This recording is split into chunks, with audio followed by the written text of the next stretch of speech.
Is the universe finite? This empirical inquiry was tackled by a succession of telescope innovators, analogous to the navigators and explorers who charted the Earth's surface in the 18th and 19th centuries.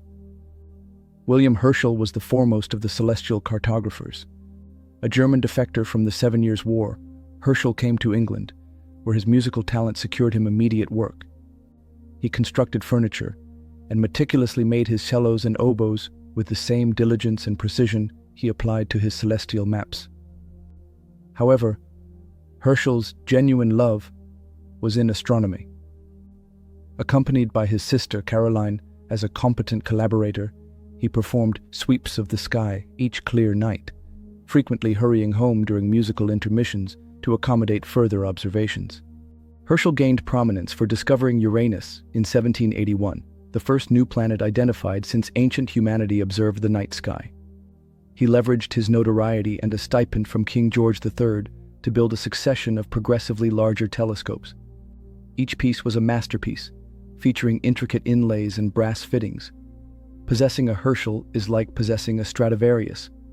However, there are even fewer available. Herschel devised a method to assess stellar brightness and ascertain their relative distances. He surveyed the sky in sections and delineated the distribution of stars inside the Milky Way. He also classified hundreds of indistinct items, or nebulae, the nature of which remained ambiguous. Herschel's universe was a planar arrangement of stars, with our position situated within it. However, he was unaware of its extent.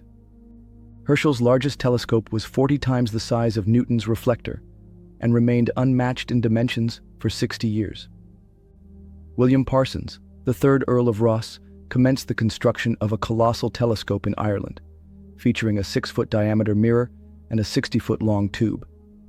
However, Parsons lacked an optimal arrangement for unobstructed observation. His apparatus required 10 aides to manage its cables, pulleys, and cranes. The image trembled with each passing horse and rider due to its heightened sensitivity. Ireland is renowned for its verdant landscape for a specific reason. Parsons humorously remarked that if his large telescope were visible, rain was imminent. Conversely, if it were obscured, rain was already occurring. In astronomy, size is not paramount, yet it is crucial. Lord Rosse's telescope collected sufficient light to discern details in Herschel's nebulae. Certain nebulae exhibited spiral formations, prompting Rosse to revive a hypothesis from the German philosopher Immanuel Kant, who posited that these nebulae were island universes, or extensive aggregations of stars situated beyond the Milky Way. The matter would remain unresolved for a further 60 years.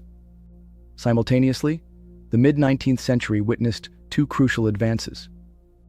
Enhanced telescope optics refined image sizes to the threshold dictated by atmospheric distortion.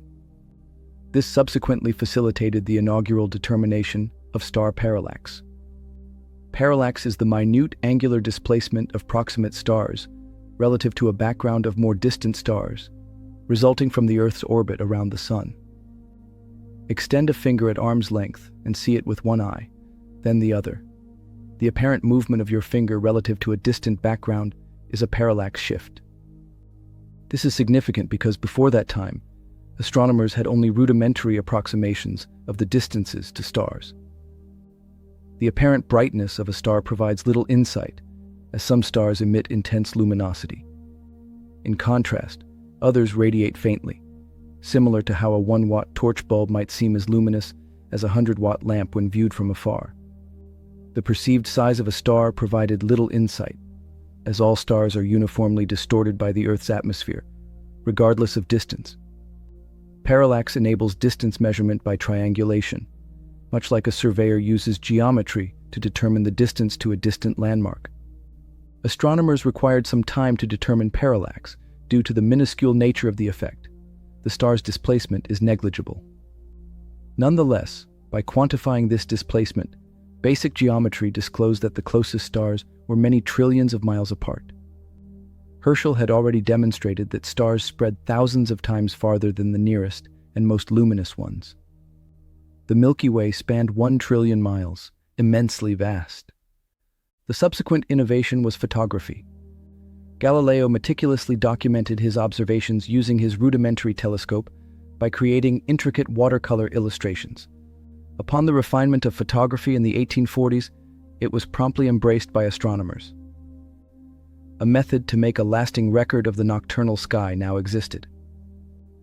Photography facilitated the acquisition of far more profound images by permitting the accumulation of light from dim objects over extended durations in a single exposure. In the early 20th century, a new telescope commenced construction on a mountain north of the tranquil town of Los Angeles. A young man awaited its completion with impatience.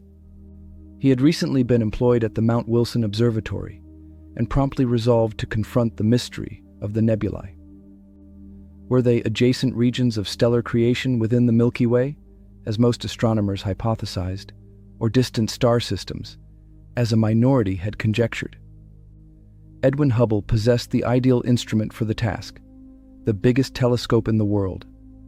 Hubble possessed boundless talent. Before relocating to Mount Wilson, he had been an athlete, a boxer, an attorney, and a Rhodes Scholar. He exhibited an authoritative demeanor and a self-assurance that approached arrogance. In the early 1920s, Hubble was capturing nightly images of nebulae with the new 100-inch telescope. Milton Humason, Hubble's helper, commenced his career as a mule driver on the ascent to Mount Wilson, progressed to building work on the telescope, and ultimately served as a night assistant as the telescope commenced operations. Humason did not complete high school, but subsequently gained notoriety as a scientific staff member at the observatory. Hubble was the catalyst for their collaboration. Humason's photographic plates provide sharp and circular images, but Hubble's plates are typically streaked, obscured, or otherwise blemished. While observing a series of photographs of the Andromeda Nebula, Hubble identified stars within the nebula that exhibited fluctuations in brightness. The stars resembled Cepheid variables, a distinct category of stars in the Milky Way known for their consistent luminosity. By assessing the luminosity of variable stars in Andromeda against those at established distances within the Milky Way, he concluded that Andromeda is approximately 1 million light-years distant. The universe was vastly greater than Herschel had envisioned. The Hubble Space Telescope's work was not yet complete. The Austrian mathematician Christian Doppler elucidated a well-known wave phenomenon. The pitch of a siren increases as it approaches and subsequently decreases as it recedes. As an ambulance approaches, its sound waves compress, resulting in a shortened wavelength. As it recedes, the inverse effect occurs, resulting in the elongation of the wavelength. The Doppler effect applies to many types of waves, not exclusively sound waves. When a light source approaches us, its waves undergo compression, resulting in a blue shift. Conversely, when it recedes, its waves experience elongation, leading to a red shift. Blue light has a shorter wavelength than red light.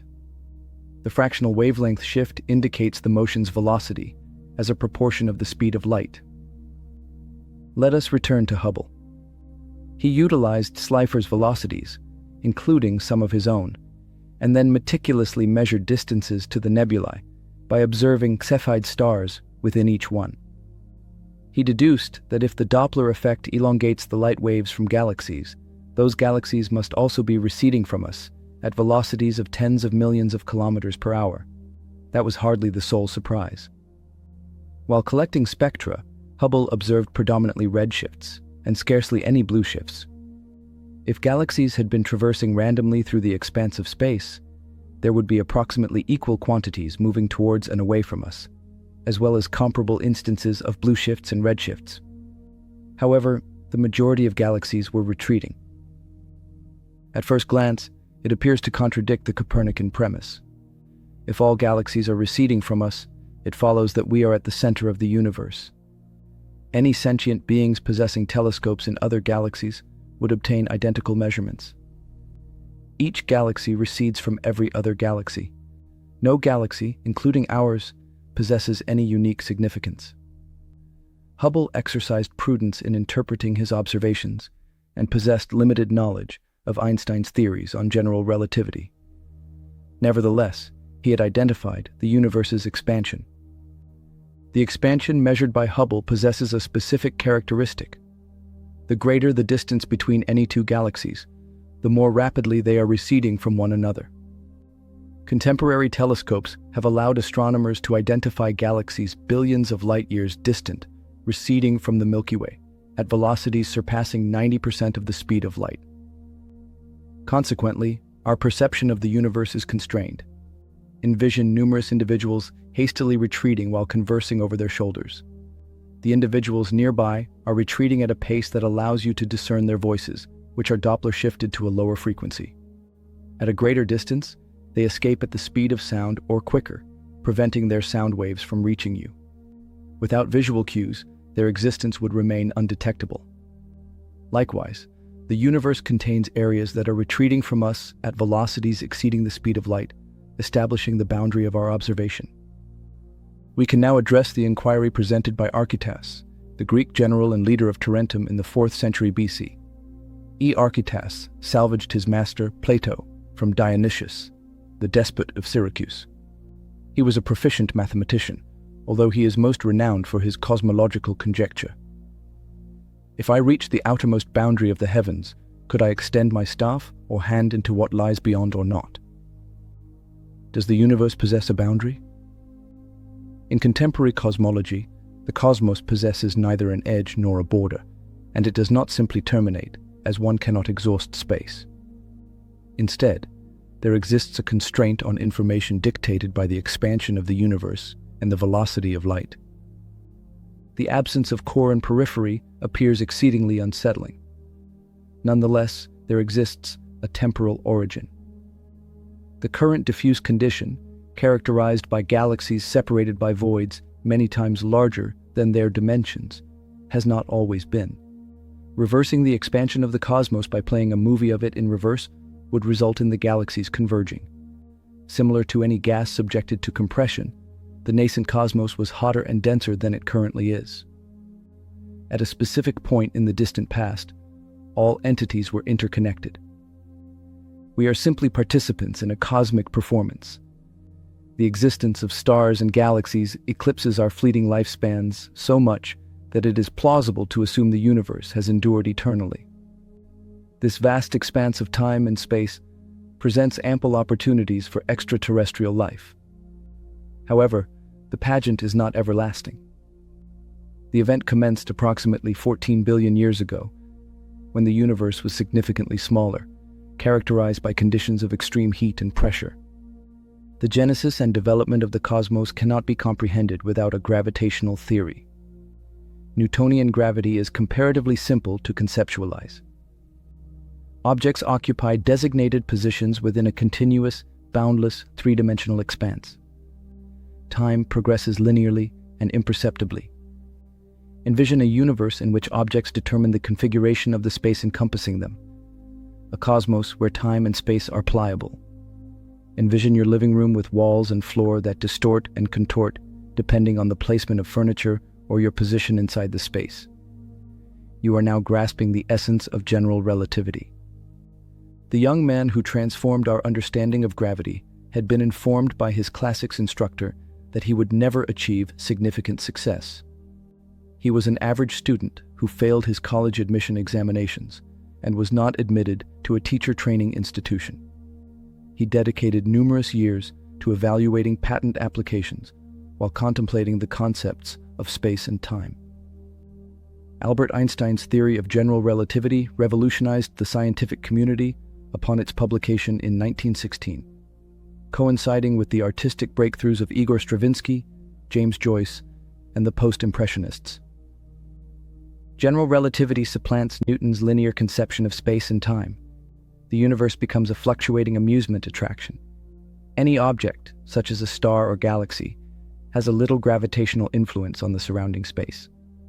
The greater the density and mass of a thing, the more it constricts and distorts space.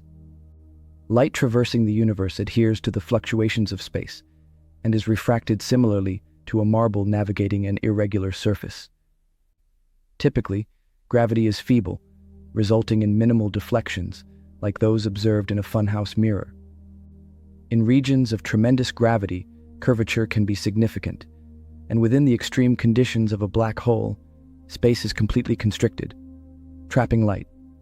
The mathematics of general relativity is exceedingly intricate. Likely only 100 individuals globally comprehend it fundamentally. But we can apprehend its essence through two essential concepts. They both encountered a man with less formal education in physics who was operating beyond the confines of academia. An unusual coincidence befell Einstein. The opposition of an item to alterations in its motion, such as when it is pushed, is referred to as its inertial mass. The mass that determines an object's motion in response to gravitational forces is its gravitational mass. The two masses are identical. What accounts for this similarity? Einstein's response encapsulates the core of relativity, the concept that the acceleration due to gravity is indistinguishable from that of any other force.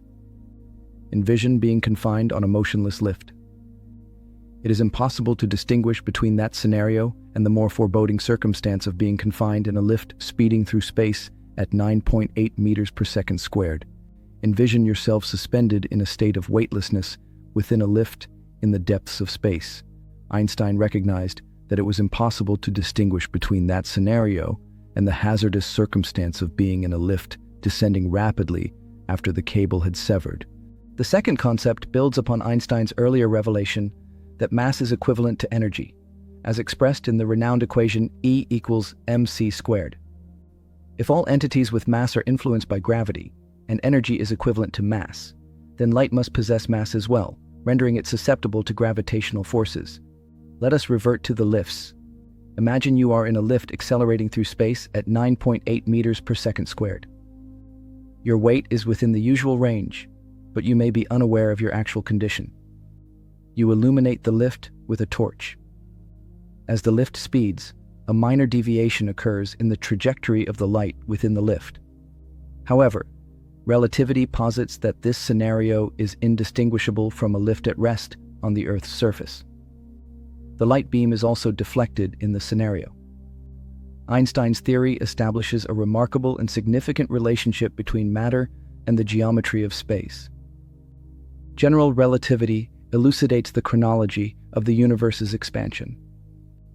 Mass distorts space on a microscale, resulting in the intense curvature of a black hole, and on a macro scale, resulting in a more gradual curvature of the entire universe.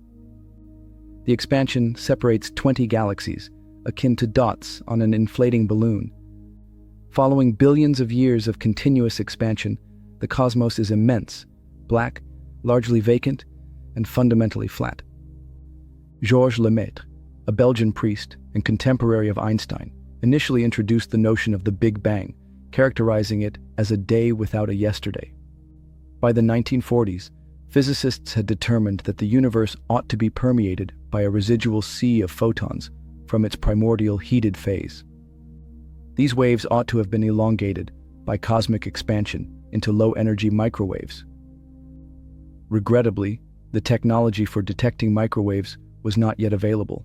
It took 2 decades for engineers at Bell Labs to inadvertently discover this hallmark of the Big Bang. Microwave sky images provide us with primordial depictions of the universe, when it was 1,000 times smaller than its current size.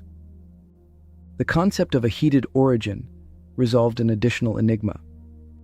The cosmos comprises 1/4 helium, an amount that exceeds the production capacity of all stars across all galaxies, even if they had been generating it for 14 billion years. However, a few minutes after the Big Bang, the universe's temperature equaled that of a stellar core, sufficiently intense to facilitate the fusion of hydrogen into helium, a process akin to that occurring within the Sun. The Big Bang produced substantial quantities of helium and negligible amounts of deuterium and lithium, in proportions that align remarkably with fusion estimates conducted 1 to 2 minutes after the Big Bang.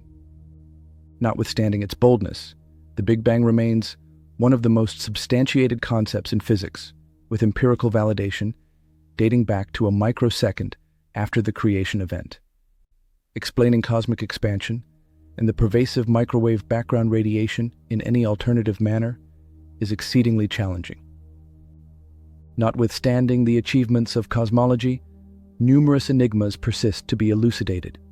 In the 1970s, it became evident that galaxies would disperse unless some unseen substance bound them together. Consider it an accounting dilemma. One side of the ledger represents all observable mass, comprising stars, gas, and dust. But the opposite side encompasses the mass necessary to explain the movements of stars within galaxies and galaxies within larger galaxy clusters. Only 10% of the mass is observable across all scales and metrics. The remainder is referred to as dark matter. It possesses gravitational properties, yet does not emit light. Remarkably unusual.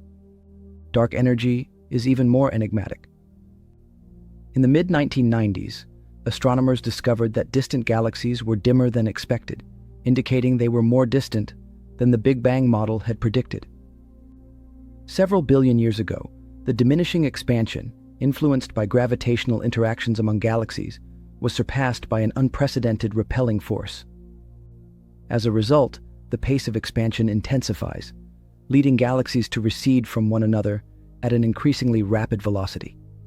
The most plausible explanation is that the transition from cosmic deceleration to cosmic acceleration was induced by energy derived from the vacuum of space, a type of dark energy predicted by Einstein. Nevertheless, he dismissed it as an absurd notion. Modern cosmology introduces some peculiar complexities to the Copernican narrative. All atoms in our bodies, as well as all planets, stars, and galaxies, constitute merely 4% of the universe.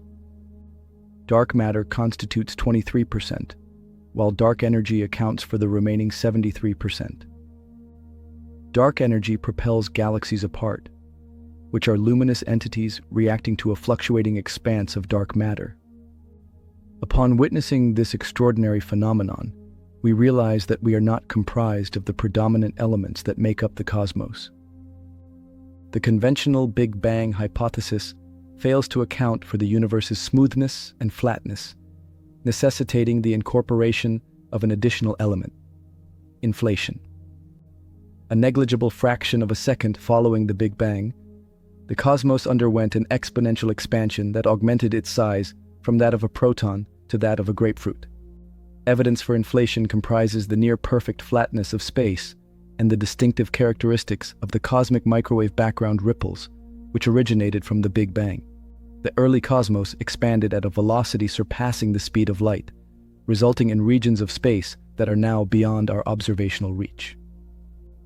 The physical world, encompassing all existence, is far more expansive than the observable universe, which constitutes all that we can perceive. Furthermore, we endorse the hypothesis that the universe originated from a quantum seed and experienced rapid expansion during the Big Bang. Consequently, alternative regions of space-time exist, distant in time or space from our universe. The stochastic nature of quantum processes may result in these parallel universes possessing vastly divergent features. This elaborate idea is referred to as the multiverse. Simultaneously, the endeavors of Herschel and Hubble persist. We have employed advanced telescopes to conduct a census of all galaxies in the observable universe. Approximately 60 billion galaxies exist inside the confines of our observable universe. The quantity of stars in those galaxies is 10 to the power of 22, or 10,000 billion. This establishes the basis for the remarkable potential of astrobiology. Consider the improbability of life on Earth being singular among the myriad planets around the 10,000 billion stars. Science depends on technology to enhance the capacity of our senses. The universe is an almost perfect vacuum where sound cannot propagate. It consists of 99.9% hydrogen and helium, both of which are odorless and flavorless. Even our most advanced sense, vision, possesses limitations. No physicist has ever directly observed an electron or a magnetic field, yet they possess instruments that unequivocally confirm their existence. No astronomer has observed the fusion core of a star or the nucleus of a distant quasar, but they have formulated robust ideas regarding these and other extraordinary phenomena. Vision is so fundamental to our existence that we hardly pause to reflect on it. Nearly all species, ranging from spiders to blue whales, utilize some variant of an eye to capture light and perceive their surroundings. However, evolution offers alternative mechanisms for adaptation and survival. Bats employ sonar, while deep-sea fish detect infrared radiation. Certain bacteria possess the ability to detect thermal stimuli, whilst others can perceive magnetic fields. On the surface of any planet with a tenuous atmosphere, visible light is plentiful. Hence, biology is apt to harness its energy and information. Eyes may indeed be universal. However, given the varied celestial environments in which life may flourish beyond Earth, sensory perceptions could be markedly different. When we pose the inquiry, are we solitary? The issue may arise from the possibility that extraterrestrial life perceives its environment so distinctly that communication is unfeasible. The telescope and microscope were both invented within a decade, in the early 17th century. Following millennia of observations made with the naked eye, scientists were able to investigate both the incomprehensibly vast and the imperceptibly minute. By contemporary standards, this constituted a tiny revolution. An inexpensive pair of binoculars can outperform Galileo's finest telescope.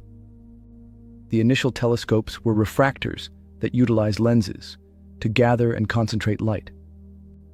Nevertheless, when lenses increase in size, the weight of the glass leads to sagging and distortion. Moreover, light of varying wavelengths converges at distinct focal points, resulting in the red light inside a picture being in focus. In contrast, the blue light seems somewhat fuzzy, and vice versa. The largest refractor ever constructed, situated at Yerkes Observatory in Chicago, has a diameter of merely 1 meter. All contemporary research telescopes are reflective instruments. They adhere to the design formulated by Newton, with few modifications. A substantial curved primary mirror reflects incoming light upward, while a secondary mirror redirects the light downward through an aperture in the primary to a focal point. In contrast to household mirrors, the aluminum coating of a telescope mirror is subjected to environmental exposure nightly, necessitating resurfacing approximately once a year. This technique is intricate and perilous, as the delicate mirror must be extracted from its casing. The largest individual mirrors globally are 8 meters in diameter, surpassing the dimensions of most residential living rooms. The twin Keck telescopes in Hawaii achieve a 10-meter aperture by integrating and aligning individual hexagonal mirror pieces. Astronomers around are preparing for a new generation of colossal telescopes, measuring 20 to 30 meters in diameter. Nonetheless, attaining such magnitude incurs significant expense. An adequate introductory telescope for a novice may cost approximately $1,000, while the most elaborate models, featuring a dome, can reach around $50,000. Simultaneously, a cutting-edge research center, featuring a telescope with a diameter of 6 to 8 meters, is projected to exceed $100 million in cost. The financial burden predominantly rests on taxpayers. Nonetheless, benefactors including industrialist Andrew Carnegie, oil magnate Bill Keck, and software tycoon Paul Allen have also financed the development of telescopes. The Hubble Space Telescope is the most potent telescope ever constructed. Despite a challenging inception due to flawed construction, the Hubble Space Telescope has captured remarkable images of planets, nebulae, and galaxies. As a demonstration of its capability, Hubble can discern a book from 3 miles away, or identify a 100-watt light bulb from 25 times the distance to the moon. Its most profound image is 10 billion times dimmer than the human eye can perceive. What is the source of this significant increase in light capture? Improvements in detectors account for 2 or 3 orders of magnitude. The retina of the eye converts photons into electrical signals with an efficiency of approximately 1%. Contemporary digital detectors, or CCDs, enhanced iterations of those seen in camcorders and mobile phones, capture nearly every photon. These virtually flawless detectors enable astronomers to gather significantly more light. The subsequent factor is the increase in collecting area, which varies from a fraction of an inch for the human eye to 10 meters for the most excellent telescope, signifying an additional 4 orders of magnitude. The eye gathers information for a brief moment before relaying it to the brain, facilitating uninterrupted visual perception. Astronomers, conversely, can monitor a target throughout the sky and collect light for extended periods, resulting in a significantly more detailed image. Envision a colossal library housing millions of books. Nevertheless, you are permitted to read solely one. Or if you can perceive remarkable nuances of color and shade, yet were compelled to wear spectacles that rendered the world monochromatic. This was the condition of astronomers 50 years ago. The universe is permeated with imperceptible radiation, yet humans remain largely unaware of its presence.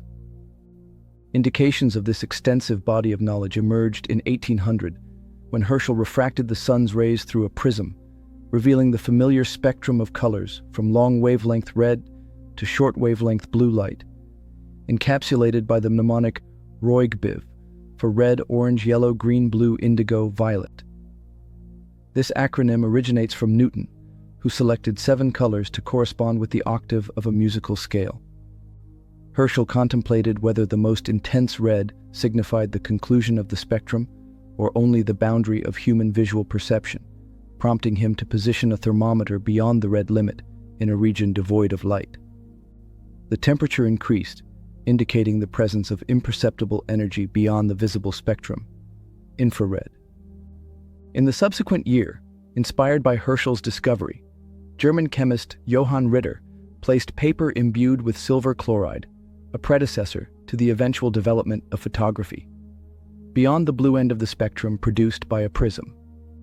The paper darkened, exposing imperceptible energy outside the visible spectrum. This constitutes the imperceptible ultraviolet segment of the spectrum. The sun's powerful UV radiation is predominantly absorbed by the Earth's atmosphere. In contrast to the conventions in music and art, where blue is deemed cool and red hot, spectral color has an inverse relationship, as longer red wavelengths possess less energy than shorter blue wavelengths. Centennial discoveries elucidated the spectrum. In the late 1880s, Heinrich Hertz generated sparks between metal rods, reminiscent of a crazy scientist's laboratory. Besides causing his students' hair to stand on end, he generated radio waves. "They are entirely useless," he remarked. However, an Italian adolescent holidaying in the Alps learnt of his finding and considered potential practical applications. Guglielmo Marconi rapidly transmitted radio waves through individuals and structures, marking the beginning of the era of global communications. Radio astronomy has utilized invisible waves for the longest duration. Amateur radio operator Grote Reber constructed a radio dish in his backyard in 1937. For a decade, he was essentially the sole individual investigating the mysterious radio signals emanating from the cosmos. Shortly after Hertz's tests, German physicist Wilhelm Röntgen was astonished when an electrical discharge tube in his laboratory produced radiation that rendered a picture of the bone in his hand, as though the flesh had been removed. The practical applications of X-rays were instantly evident, and they rapidly became an indispensable instrument in medicine. X-rays from space cannot penetrate the Earth's atmosphere. Astronomers had to await the advent of satellites in the 1960s to commence observations of the high-energy universe. All these are expressions of the same underlying phenomenon: oscillating electric and magnetic fields that transmit energy through space at a velocity of 186,000 miles per second. The visible spectrum encompasses a wavelength range of 2, extending from red to violet. The many phenomena of the universe encompass a range of several trillion, from radio waves comparable to the size of a car to gamma rays smaller than an atomic nucleus. The frequency spectrum from the bluest blue to the reddest red constitutes a single octave. The electromagnetic spectrum comprises 35 octaves. A single octave suffices for a fundamental melody, yet consider the compositions possible with 35 octaves. Astronomers possess detectors capable of perceiving all these forms of radiation. The Earth's atmosphere is permeable to visible light, radio waves, and shorter wavelengths of infrared radiation. Specialized telescopes in space are required to detect the remainder. Exploring the electromagnetic spectrum has yielded practical advantages. Contemporary medicine relies on X-rays, whereas infrared detection enables the monitoring of energy consumption in both industry and the planet. Our robotic emissaries have conducted detailed observations of all planets, the majority of significant moons of the gas giants, and numerous asteroids and comets. These robots serve as our sensory extensions, investigating environments that are excessively hot, cold, or hazardous for human presence. Hypothetical extraterrestrial beings will adapt to their respective planets, leading us to envision that some will progress sufficiently to create robots to fulfill their commands. Planetary exploration captivates a new generation, partly due to its resemblance to a video game, where joysticks maneuver machines across unfamiliar terrains. Space exploration entails extending life beyond Earth, but in the absence of innovative technologies, human endeavors will remain confined to the solar system. Astronomers have lately gained the capability to detect messages from space that do not depend on electromagnetic radiation. It resembles being familiar with your standard 5 senses and uncovering the existence of several additional senses that you have never utilized. Nature encompasses sites of unimaginable violence, the shockwave of a dying star, the boundary of a black hole, and the region where radiation beams from active galaxies intersect with the intergalactic space. In these scenarios, subatomic particles, referred to as cosmic rays, are propelled to extraordinary energies. Imagine a proton hurtling through space with the force of a precisely struck tennis ball. Upon reaching the Earth's atmospheric apex, cosmic rays generate a cascade of lower energy particles, which are subsequently detected by ground-based arrays. Astronomers examine neutrinos, ethereal subatomic particles generated by solar fusion. They contact us so seldom that trillions of particles from the Sun traverse our bodies each second, without eliciting any sensation. To capture them, scientists insert strands of detectors into holes melted in the Antarctic ice, utilizing the ice pack as a physics experiment. A novel and ambitious initiative will identify gravitational waves, which are fluctuations in space-time generated by significant alterations or catastrophes involving matter. The result of this technical advancement is a remarkable enhancement in our sensory perception. Astronomers can utilize microwaves to observe the universe at less than 0.01% of its present age.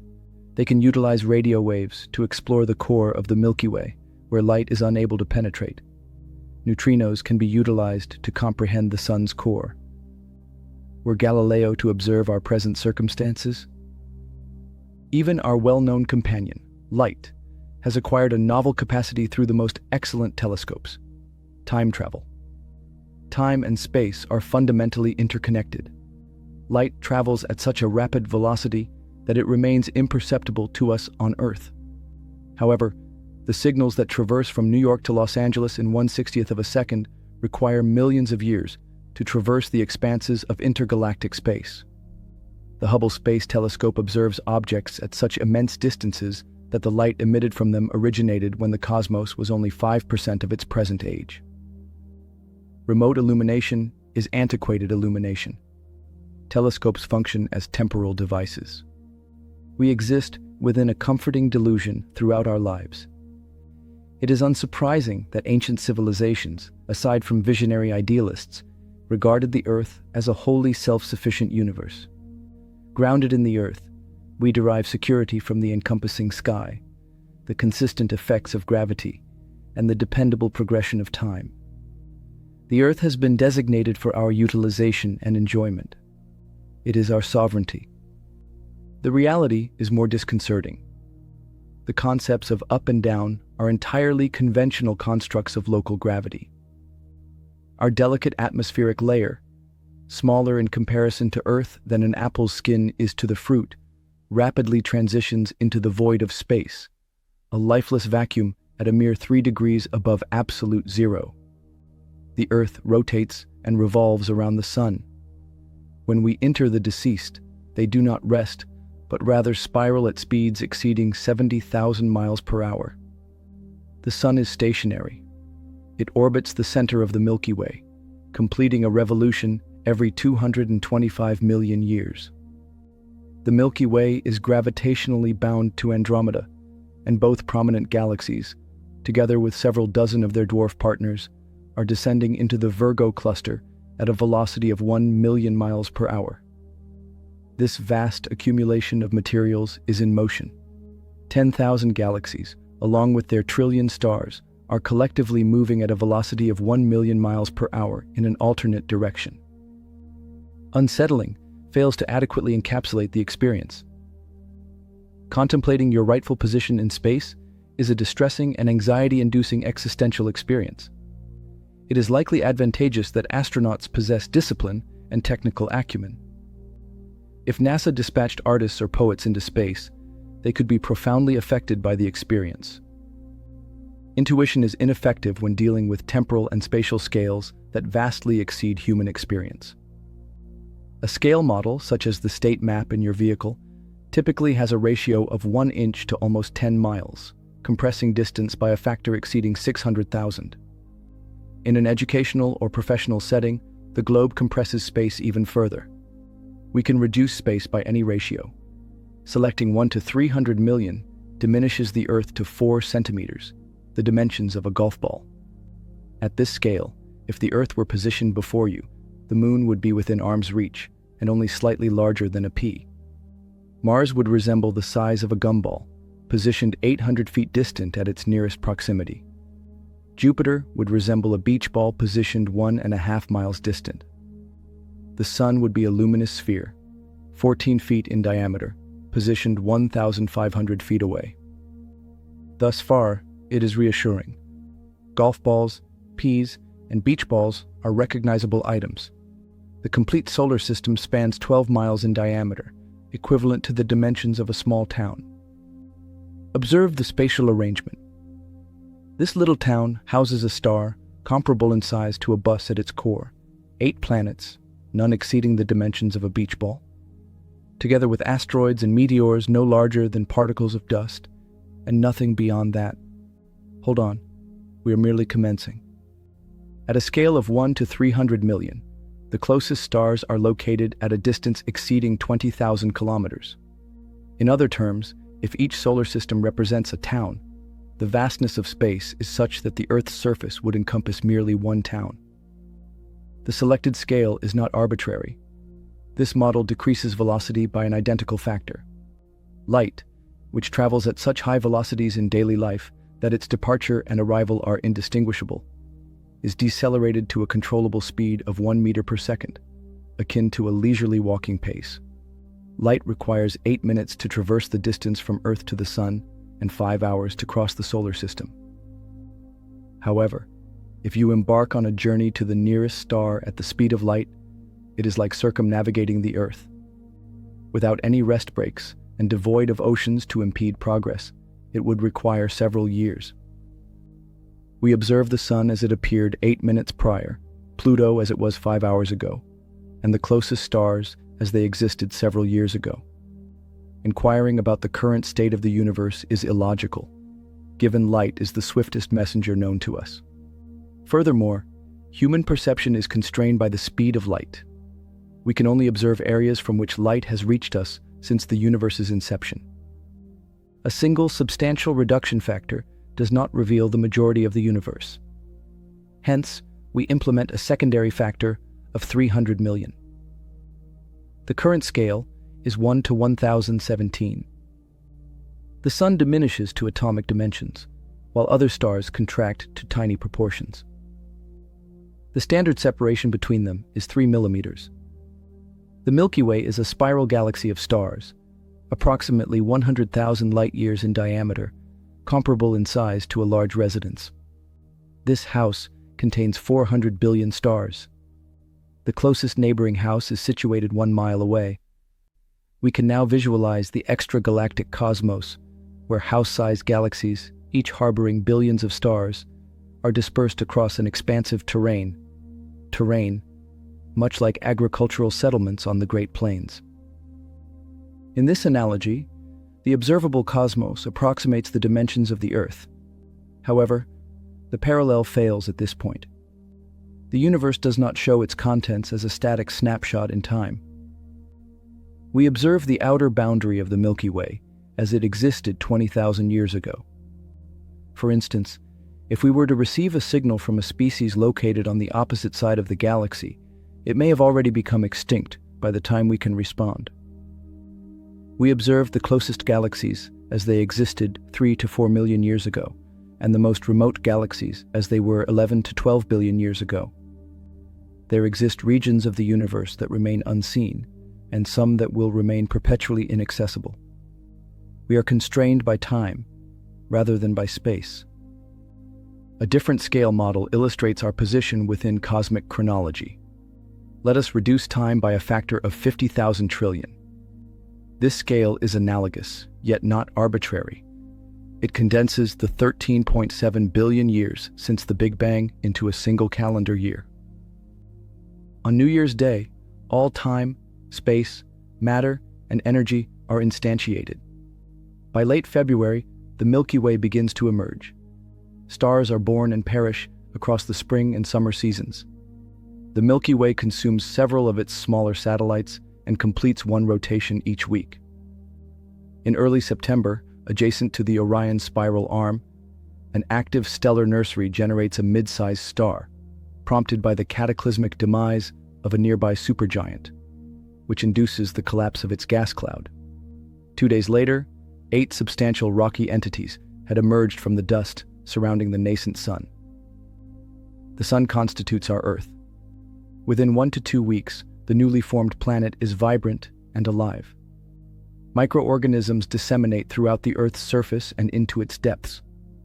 The sun transforms hydrogen into helium and emits a continuous flow of warming photons into space. Multiple times weekly, at unpredictable intervals, colossal boulders collide with the globe, provoking turmoil. Numerous creatures become extinct. However, the remaining ones adapt and diversify. In October, life devises a novel method to capture solar energy, and the atmosphere starts to become enriched with oxygen. In mid-December, the tempo of life begins to accelerate. Following several months lacking any organisms larger than a species, new animals have proliferated in the oceans. Some transition to terrestrial existence, while others acquire the ability to soar. By Christmas, dinosaurs had asserted their supremacy throughout the planet's verdant woods and wetlands. Hominids emerge for the first time within 3 hours of midnight on New Year's Eve. They are the progeny of mammals, which successfully endured a significant meteor hit a few days prior. By 20 seconds to midnight, the hominids have evolved to resemble modern humans. They create tools, develop agriculture, and establish the first cities. The Copernican revolution transpired at 1 second before midnight. The temporal scale concept suggests that our emergence as intelligent life forms capable of interstellar exploration and cosmic comprehension may not be unprecedented. A planet resembling Earth may have originated elsewhere in the universe, possibly even earlier in its development. Assume it is early June. If evolution were to progress at the same rate as it did on Earth, an extraterrestrial species would reach our technological level by late September, coinciding with the initial emergence of life on Earth. What capabilities might that alien race possess, having a 4 billion year advantage over us? We exist at the threshold of rapid transformation. The final tenth of a second of the cosmic year encompasses all the wonders of contemporary civilization, including computers, television, space exploration, genetics, and the internet. The accelerating pace of technological advancement renders confident predictions unattainable. Recognizing our triviality in the continuum of time and space, we are simultaneously inspired and unsettled by our immense potential as a self-aware species. If humans are not unique in possessing these capacities, the cosmos must be an exceedingly intriguing place.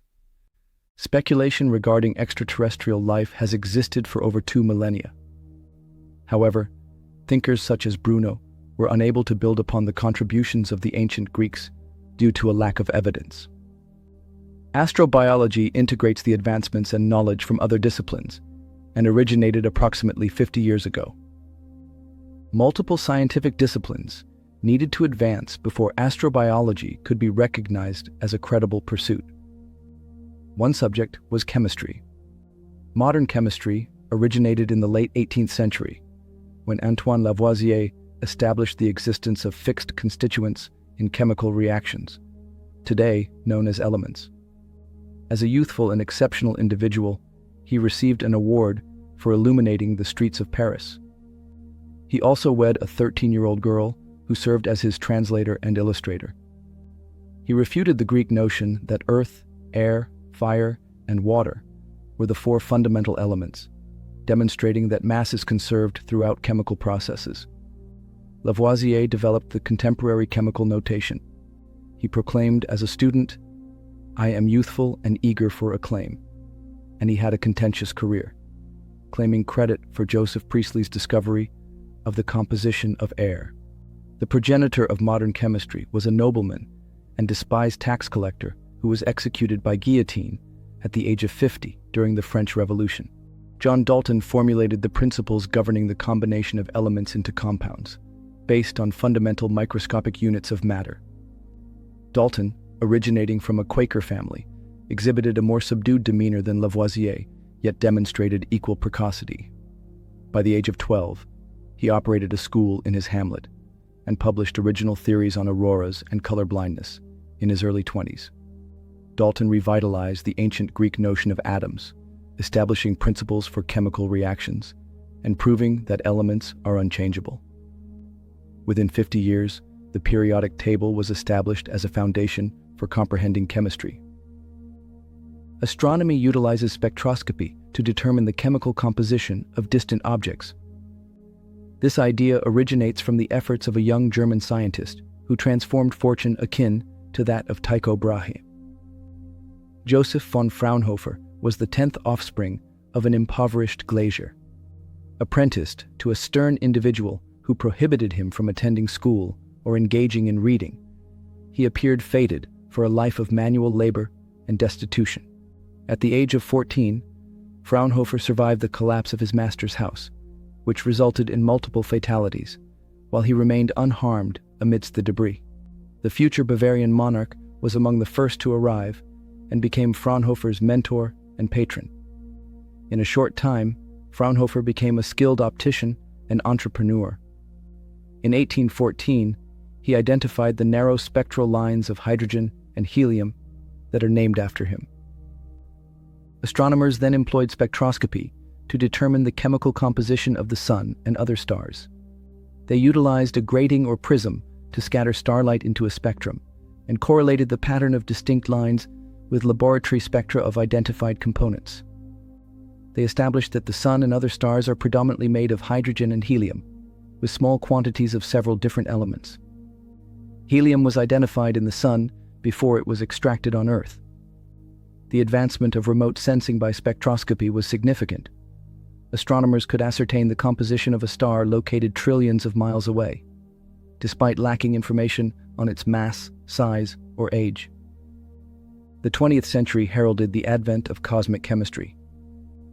Radioactivity is recognized as a natural occurrence in which the atomic nucleus undergoes decay, facilitating the transmutation of elements. The established timetable for the disintegration of heavy elements serves as a method to ascertain the age of the Earth and the universe as a whole. Although the cosmos predominantly consists of hydrogen and helium, carbon, nitrogen, and oxygen rank as the third, fourth, and fifth most prevalent elements, respectively. These are the essential biogenic ingredients for life. These elements are formed in stellar cores, expelled into space, and then integrated into a new generation of solar systems, exemplifying a continuous cycle of birth and death across the cosmos. Stars in other galaxies produce identical elements in comparable numbers.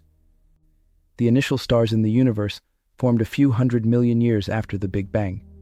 Hence, the components for chemistry were present for approximately 8 billion years before the emergence of life on Earth.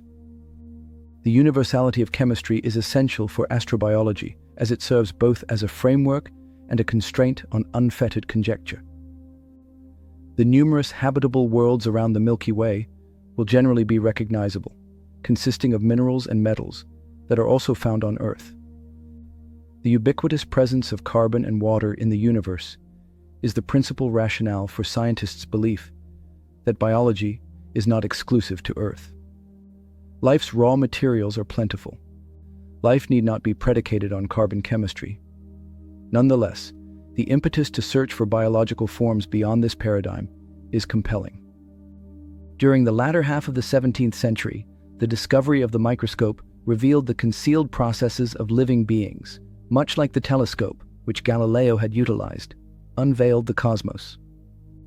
Robert Hooke, a peer of Newton, authored the inaugural volume of microscopic observations titled Micrographia.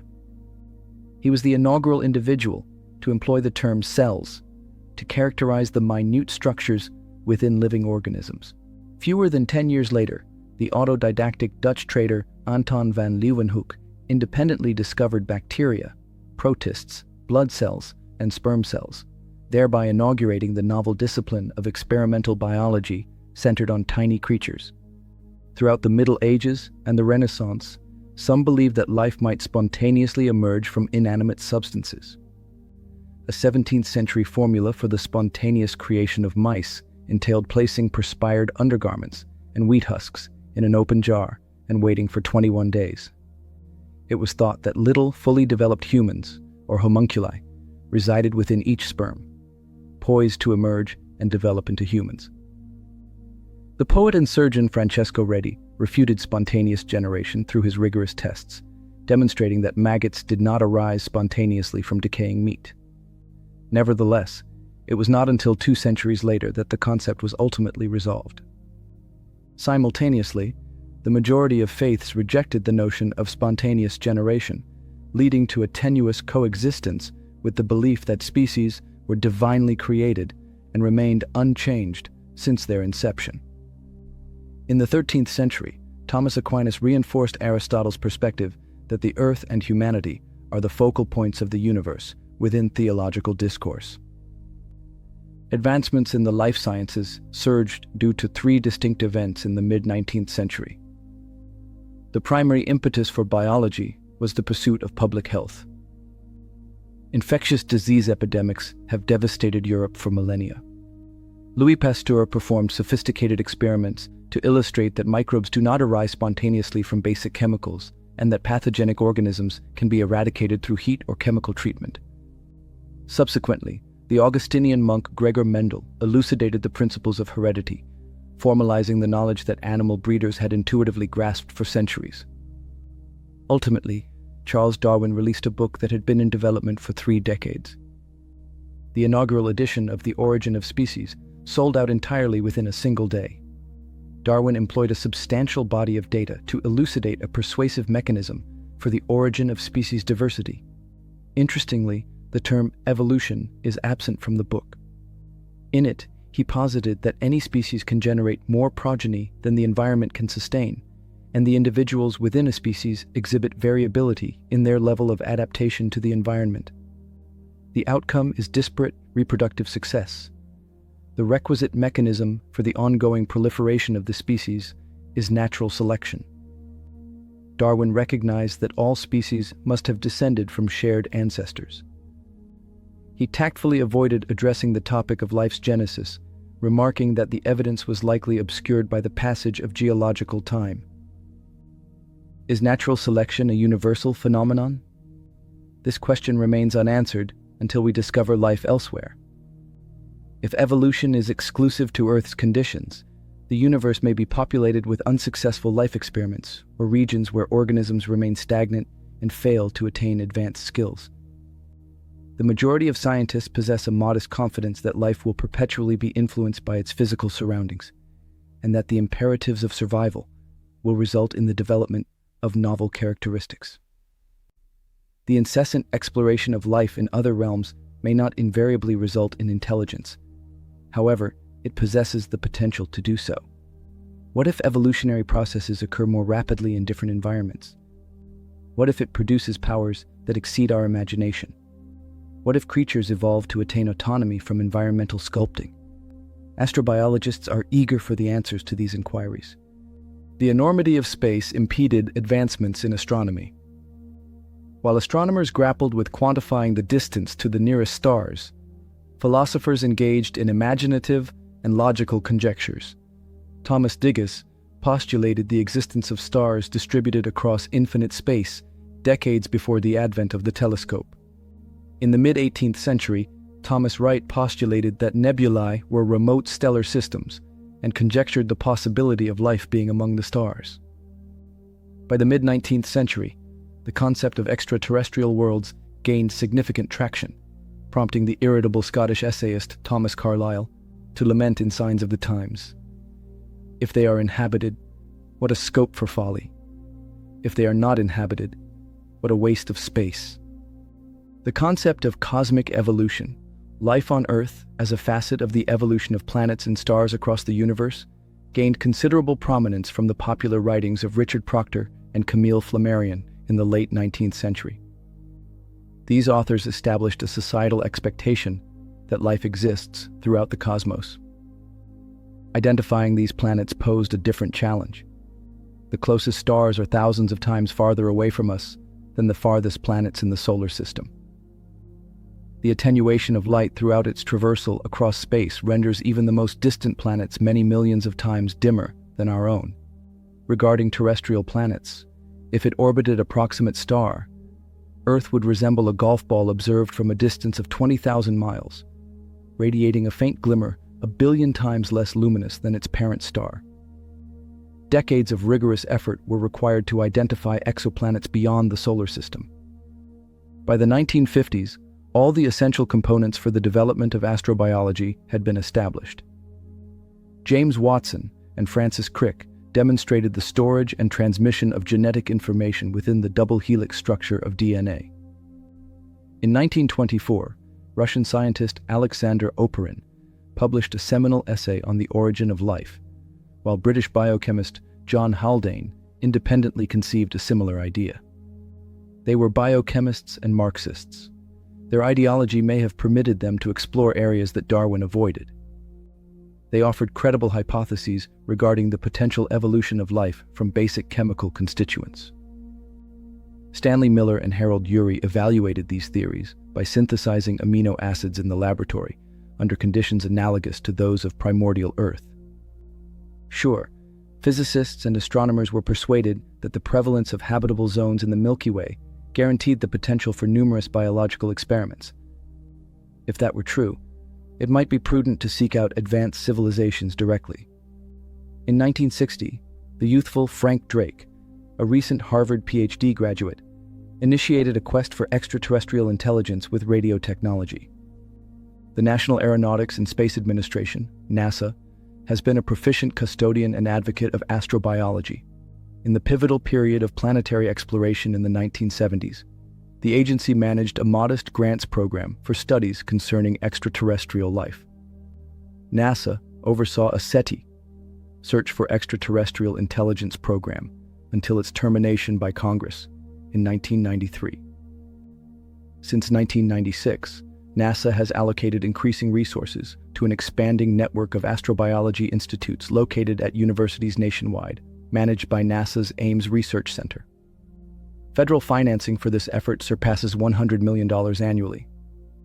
However, improvement is not assured. In 2006, NASA reduced astrobiology funding by 50% to support the Moon, Mars, and beyond effort, casting uncertainty about future prospective missions. The United States does not monopolize astrobiology. Europe, Japan, and Australia also possess robust research initiatives. Astrobiology not only seeks to tackle profound inquiries, but also cultivates fresh thought among scientists. Astronomers must envision all potential habitable locations inside the universe. Planetary scientists investigate how life may modify a planet's surface or atmosphere. Biologists contemplate the feasibility of life devoid of DNA or carbon. At biannual conferences organized by the NASA Astrobiology Institute, cosmologists interact with geneticists and philosophers.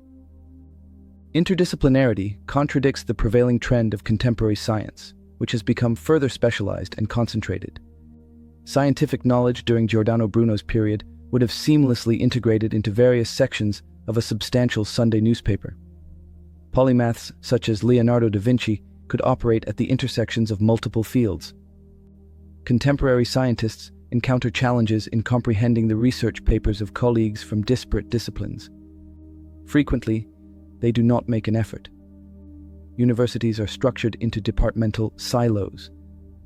Emerging scientists establish their reputations and attain tenure by becoming leading authorities in specialized subfields. The tangible enthusiasm for astrobiology arises partly from scientists departing from the secure confines of their fields and establishing new domains of knowledge. The current Copernican revolution reinforces the anticipation of extraterrestrial life by illustrating that essential components, carbon, water, planets, and stars, are extensively disseminated across the universe. The principle of mediocrity posits that the situations in our cosmic vicinity are representative of the universe as a whole.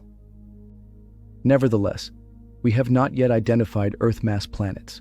We are unaware of any extraterrestrial biology, and we lack insight into whether intelligence is a probable or inevitable outcome of biological development. Before speculating on the possibility of extraterrestrial life, we must acquire as much knowledge as possible from the sole known living planet, life's origins. The travelers look out onto the shore of a strange and hostile world. They don't leave the spacecraft. A probe reveals that the atmosphere is primarily composed of nitrogen, with smaller but lethal amounts of sulfur dioxide and methane, and a hint of ammonia. Volcanoes belch gases into the sky, and the spacecraft trembles every few minutes from seismic activity. A young star, orange and bloated, perches on the horizon. It's a young planet. The newly minted crust is still warm and plastic. Geothermal energy has recently heated the oceans, keeping them warm and turgid. Samples drilled from the crust show an age of 200 million years. Only 2% of cosmic time, and the same fraction of the time the star will provide warmth to this planet. Working swiftly, the visitors wrap up their experiments. It's not safe here. Debris still litters the planetary system shortly after its formation. Every hour or so, the spacecraft shudders as a meteor slams into the ground nearby. There's a continuous light show overhead as smaller fragments burn up in the atmosphere.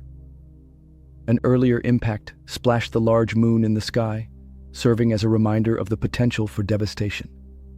Finally, results start coming in from a remote fleet of probes sent out a day earlier. Equipped with biosensors, they have spread across the landscape and seascape. They found nothing larger than a sand grain, but the results are all consistent. There are microbes everywhere, at the edge of volcanic craters, near deep-sea hydrothermal vents, floating on lapping lakes, buried in solid rock, and even borne on currents of air. Life grips this young planet like a fever. The oldest thing in the world isn't much to look at, a speck of zircon crystal, not much bigger than the thickness of a human hair. It was found in Western Australia 15 years ago in an outcropping of the rugged Jack Hills. Zircon is diamond's poor and plentiful cousin, familiar from cheesy cable TV infomercials. However, this crystal is special because it is approximately 4.4 billion years old. Elements trapped inside it reveal what the Earth was like not long after it formed. Remarkably, we can learn about our large planet from such a minuscule piece of it. To quote William Blake, we can see a world in a grain of sand and a heaven in a wildflower. To understand how life is possible at all, we start by looking at the origin of its basic ingredients. As far as we know, the fundamental building blocks of life are carbon, nitrogen, oxygen, and hydrogen. The last two combine to make water, which is essential for all life on Earth. If I took a representative sample of the stuff of your body, tiny enough that you'd never notice, the chemical analysis would show a breakdown of about 55% oxygen, 24% carbon, 11% hydrogen, 4% nitrogen, 2% calcium, 1% phosphorus, and less than 1% of any other element. Most of the oxygen is bound up with hydrogen in the roughly 60% by weight of the human body that's made of water. And carbon is the major component of fats, sugars, proteins, nucleic acids, and the backbone of DNA itself. Suppose I took a representative sample of atoms from the Sun. In that case, I'd achieve a significantly different result. 73% hydrogen, 25% helium, 0.8% oxygen, 0.2% carbon, and 0.1% nitrogen atoms, plus tiny proportions of elements higher on the periodic table. Why is star stuff so different from life stuff? To answer this question, we must discuss the stellar and cosmic cataclysms that occurred long before the Sun and Earth formed. Next, as a prelude to telling the story of the early Earth, we'll see how scientists keep track of time. Not the familiar time of clocks and calendars, but deep time, stretching back before recorded history, beyond even the fossil record. Scientists use the decay of atomic nuclei to measure the age of ancient objects, thereby telling the story of life on Earth, which requires a detour into the physics of radioactivity. Only then can we begin to learn from the zircon. Tracing the history of life becomes possible when we can date rocks. Life's story is coupled to the story of stones. Working backward, we have a firm fossil trail for only 500 million years, little more than 10% of the Earth's age. Before that, life forms are microscopic, and the traces become indirect. Scientists must look for evidence of an organism's activities. Sometimes, all they can discover are altered abundances of molecules and atoms, a mere hint of life's existence. The age of the oldest organism is a matter of controversy, but it's not a lot younger than the Earth itself. How did life begin? The trail can't be followed back that far, so scientists have worked forward from simple ingredients and an understanding of the conditions on the primeval Earth. They still have no reliable answer to a central question. How did simple molecules assemble themselves into long, replicating chains, and then into cells? They also know little about the early experimentation that led to all current living organisms having a single genetic code based on the DNA molecule. Regardless of when and how life began, natural selection has shaped it into a diverse array of forms. Geology and biology on our planet are intricately coupled in a profound and complex way, as evident in the Gaia hypothesis. Who are the travelers in the opening vignette? They might be our future selves, once we have mastered space technology and begin to search the nearest star systems for inhabited planets. But the same scene would have greeted aliens of unfamiliar function and form who ventured into our solar system when it was young. They would have found the Earth to be a watery world rich in organic material, with primitive life full of promise and potential. Where did life come from? The universe is mostly dead and inert. It's made of 99.9% hydrogen and helium atoms, the two simplest elements, and in chemistry, hydrogen and helium combine to make nothing. On the other hand, a typical living organism is composed of approximately 40% carbon, nitrogen, and oxygen. Those three elements, plus about a dozen trace elements on which life depends, combine to give the richness of organic chemistry.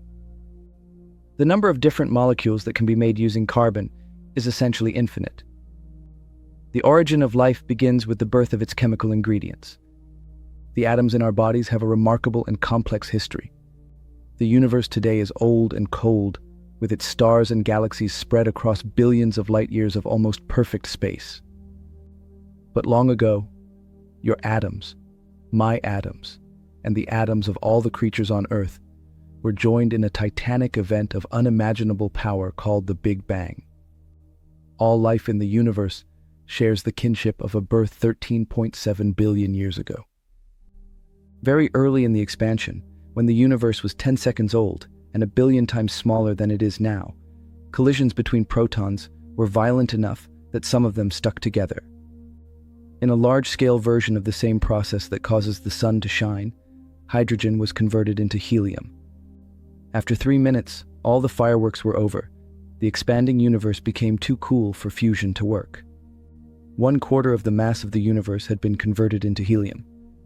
First, if nothing more had happened, and the expansion had continued smoothly, this would be a singularly dull universe.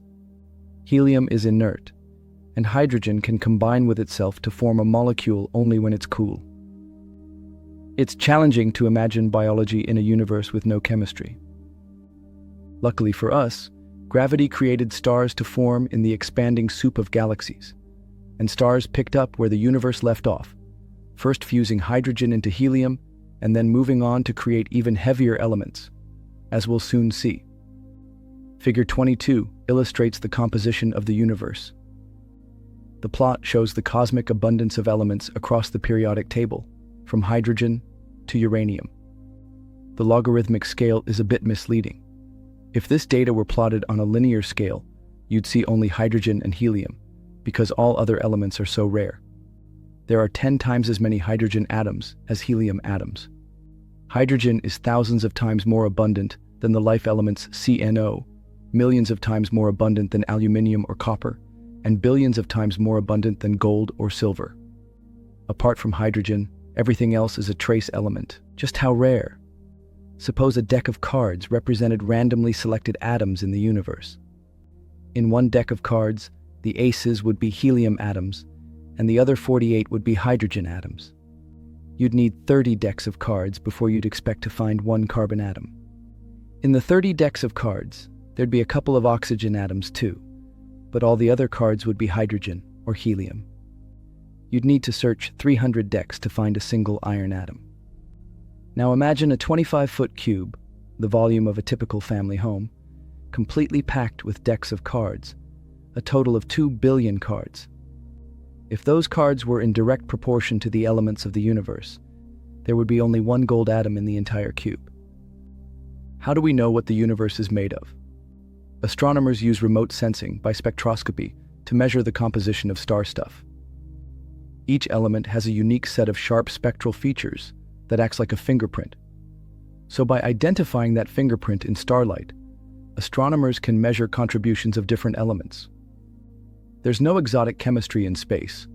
All the elements seen in stars have counterparts on Earth, although at different relative abundances. Spectroscopy is exquisitely sensitive. For example, the heavy element thorium is readily detected in stars, even though it's 1 trillion times less common than hydrogen. In real life, however, alchemy was doomed to failure. The essence of an element lies in its atomic nucleus, and this fortress cannot be touched by chemical means, which operate only on the outer shell of electrons. Alchemists need only have looked to the stars to find their philosopher's stone. Every star is involved in the transmutation of elements. Because stars are large gas balls held together by gravity, the density and temperature rise smoothly as you move toward their centers. In the interior of the Sun, where the temperature exceeds 10 million degrees, hydrogen is converted into helium by the process of fusion, which is the merging of atomic nuclei to form heavier elements. The protons in atomic nuclei have a positive electric charge, so they repel one another like tiny magnets. It requires a phenomenal temperature to force them to fuse. Radiation from fusion is what keeps a star puffed up. At every point in a star, the inward force of gravity is balanced by the outward force of radiation. Stars aren't expanding or out of control like bombs. Their fusion is steady and measured. The energy released from the nuclear reactions reaches us as sunlight.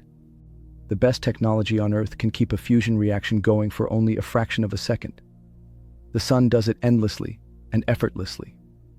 Each second, it converts a mass of hydrogen equivalent to 20 cruise ships into helium, and it will continue to do so for another 5 billion years. A typical star, like the Sun, spends most of its life fusing hydrogen into helium. After the hydrogen is exhausted, the star loses its pressure support, and its core collapses.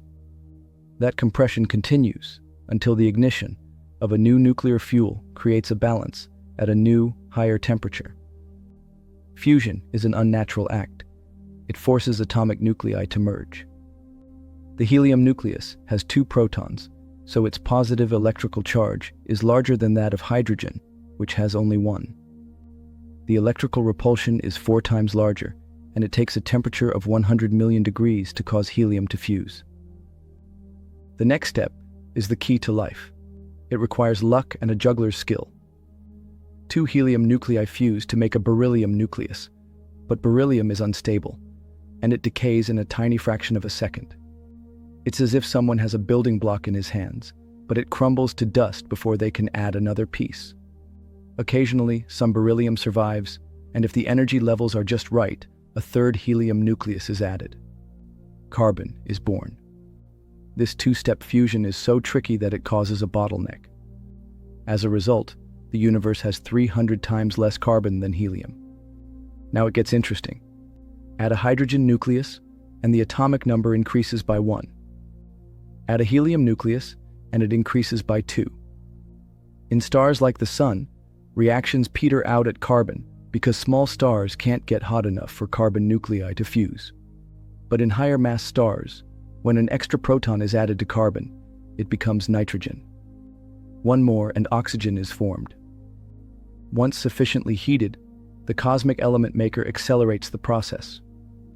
Helium fused to oxygen makes neon. Helium fused to neon makes magnesium. Finally, at the awesome temperature of 3 billion degrees, 2 silicon nuclei fuse to create a nickel nucleus. Nickel quickly decays into iron, which is the most stable element and the end of the line.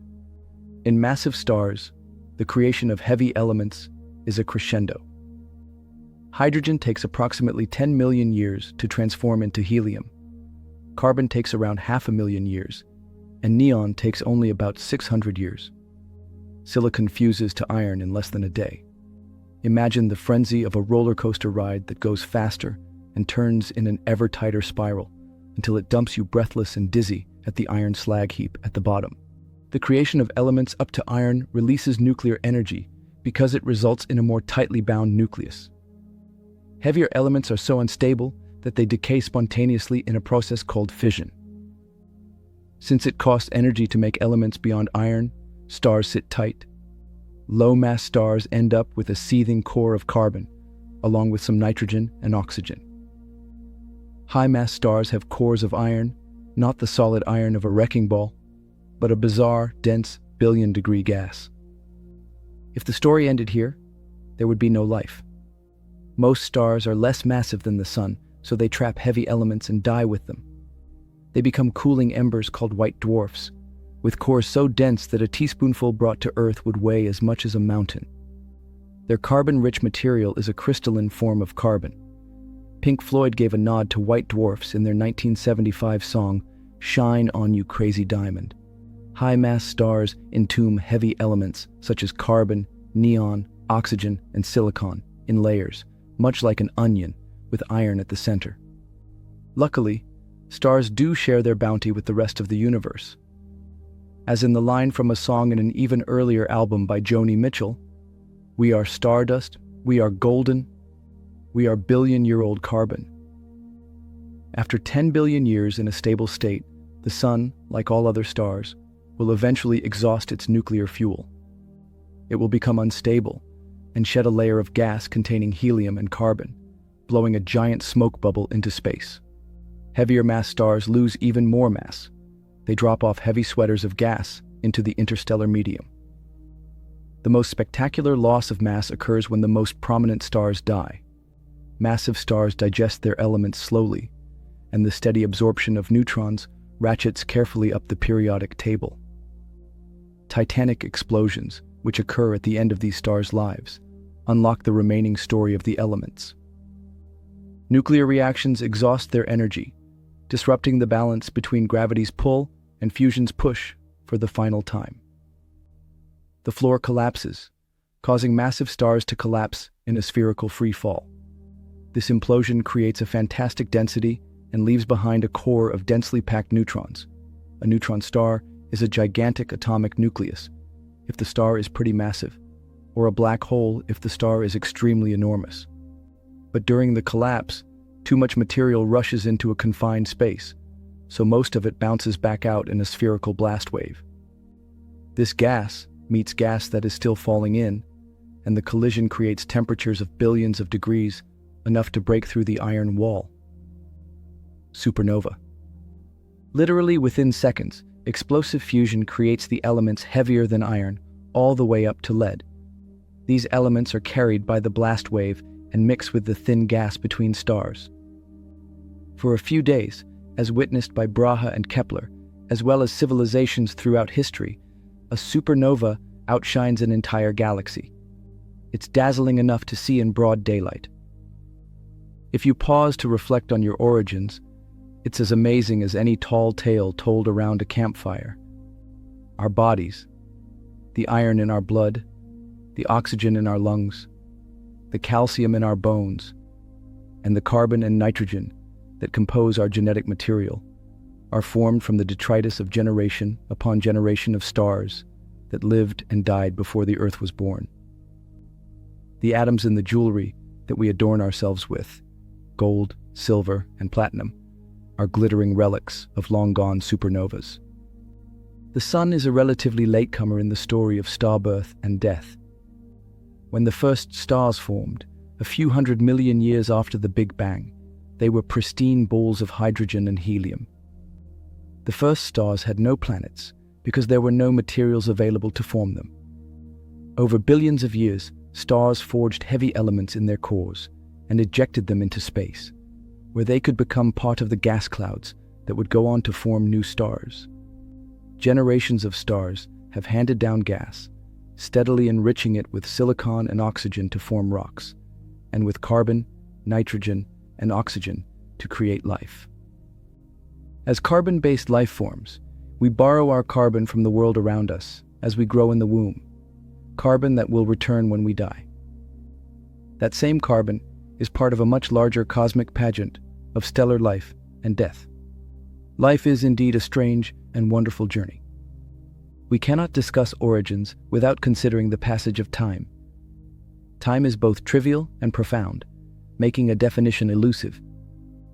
Newton imagined time as an intrinsic property of the universe, flowing linearly and immutably forward.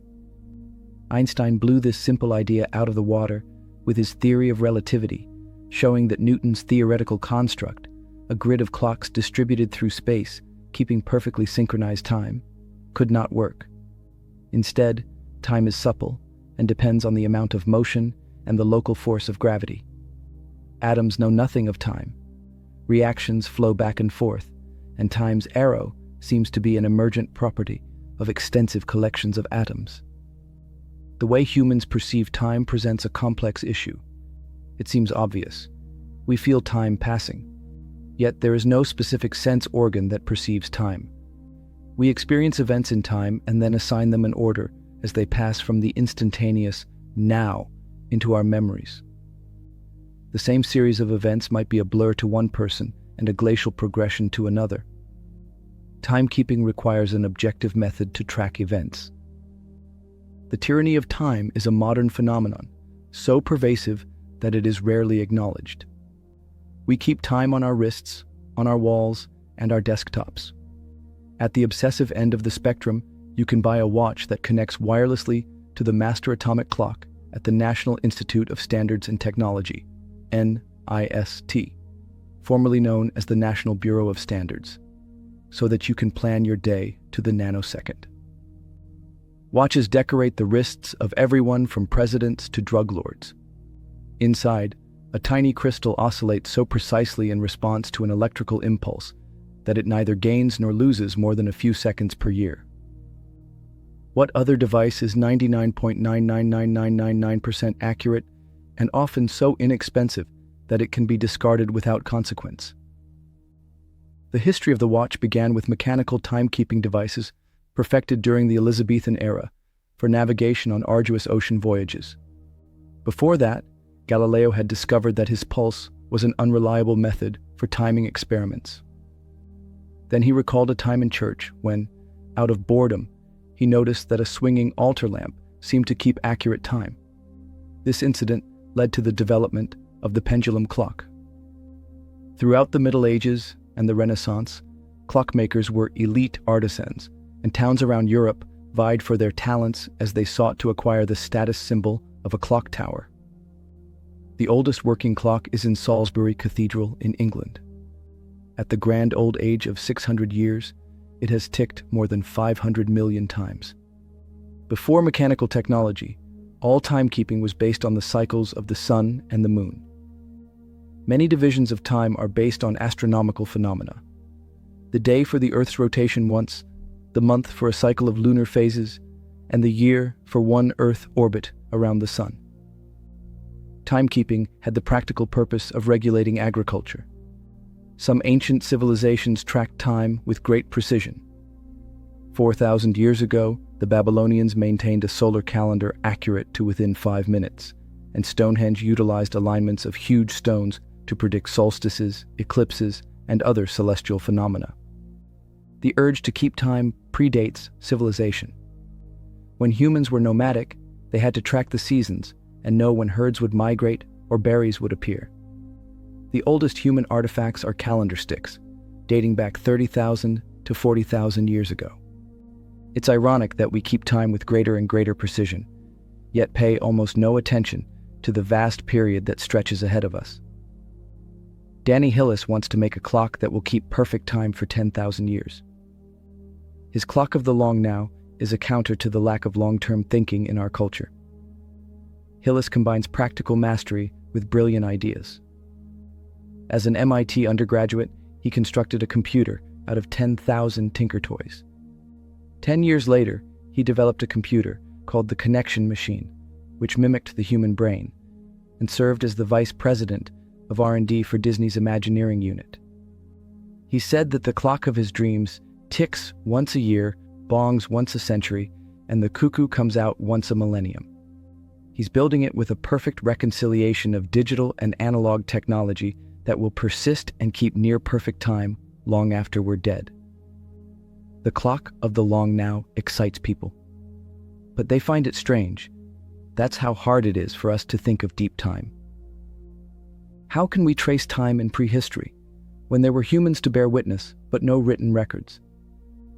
Every day, timekeeping uses a second as the short unit and a year as the long unit. For measuring geological time, a year is the shortest unit of measurement. The tilt of the Earth's axis causes seasonal climate changes that leave their imprint on the Earth in several ways. One familiar tracer is tree rings. The rate of tree growth varies on a seasonal cycle, resulting in a new layer or ring being formed each year. However, the oldest bristlecone pines are only 5,000 years old, so this method doesn't reach back into prehistory. To improve, we look to places where erosion is absent and geological processes are dormant. On the Antarctic plateau, seasonal snows produce a new layer each year. A European team has drilled a deep core through the ice pack and derived a continuous record of climate dating back 750,000 years. However, compression of the ice means that individual layers can't be distinguished in the early portion of the record. Similarly, layers of wind-blown dust on the Loess Plateau in China and sedimentation layers at the bottom of Lake Baikal in Siberia can be traced back several million years. These methods work for measuring relative ages. Young layers are higher up and old layers are lower down. But they're less reliable for measuring accurate ages because climate change could have led to times when ice or dust was not deposited. Deeper time can be measured with a set of astronomical cycles that imprint periods much longer than 1 year. They're all caused by the interplay of gravity between the Sun, Earth, and Moon, and it's the predictability of the cycles that allows us to use them to track time. First, the shape of the Earth's orbit of the Sun varies from circular to 6% elliptical, with a period of 100,000 years. Second, the tilt of the Earth's spin axis, which causes the seasons, smoothly varies from 21.5 to 24.5 degrees on a 41,000-year timescale. Lastly, the spinning and tilted Earth wobbles like a top, and the period of this precession is approximately 23,000 years. The Serbian astronomer Milutin Milankovic realized in the 1920s that these cycles must affect the climate, since they dictate the amount of solar radiation received by different parts of the Earth's surface. Measuring these cycles in the rock record is very challenging because the three cycles interact, and the effect of solar radiation on climate is not linear or straightforward. However, the 100,000-year cycle has been convincingly detected in deep-sea core samples and the advances and retreats of the ice pack. This takes us back approximately 10 million years. On longer timescales, the restless Earth jumbles the layers and alters most rocks so thoroughly that scientists need a different type of clock. Most things have resonant frequencies, rates of vibration or oscillation they favor. In general, smaller objects vibrate at a higher frequency. The biggest pipe of a church organ vibrates 17 times per second, a frequency easier to feel than to hear. A standard tuning fork vibrates 440 times per second. Most modern watches contain tiny quartz tuning forks that vibrate 32,768 times per second. Vibration is also a fundamental property of atoms, and since they're tiny, the resonant frequencies are very high or rapid. In the 1950s, scientists built a clock of unrivaled accuracy based on the natural frequency of the cesium atom. In 1967, a second was officially defined as 9,192,631,700 oscillations of a cesium atom, replacing the old second, which had been described as 131,556,925.9747 of the Earth's orbit of the Sun in 1900. Atomic physics replaced astronomy for timekeeping. Harnessing the vibrations of atoms to keep time is one thing, but it doesn't allow us to measure deep time. For that, physicists looked to another property of certain types of atoms, the nuclear property called radioactivity. All heavy elements and some light ones spontaneously decay into lighter elements. For example, uranium decays slowly into lead. Radioactivity occurs when atomic nuclei attempt to achieve their most stable or tightly bound configuration. Up to iron in the periodic table, nuclei continue to become more stable. Still, elements heavier than iron show an increasing tendency to emit particles or energy and turn into lighter elements. Sometimes, a series of decays occurs before a stable element is reached. In a radioactive process, the starting atom is referred to as the parent atom, or isotope, and the resulting end product is called the daughter atom. A single radioactive atom makes a lousy clock. That's because of a peculiar aspect of the quantum world. Individual events are not deterministic. A uranium atom has a 50% probability of decaying in 4.5 billion years, and that's all we can say. A uranium atom in front of you might decay tomorrow. However, if you start with many parent atoms, they'll steadily and predictably decay into daughter atoms. The half-life is the time it takes for half of the parent atoms to decay into daughter atoms. After 4.5 billion years, half of a sample of uranium atoms will have decayed into lead atoms.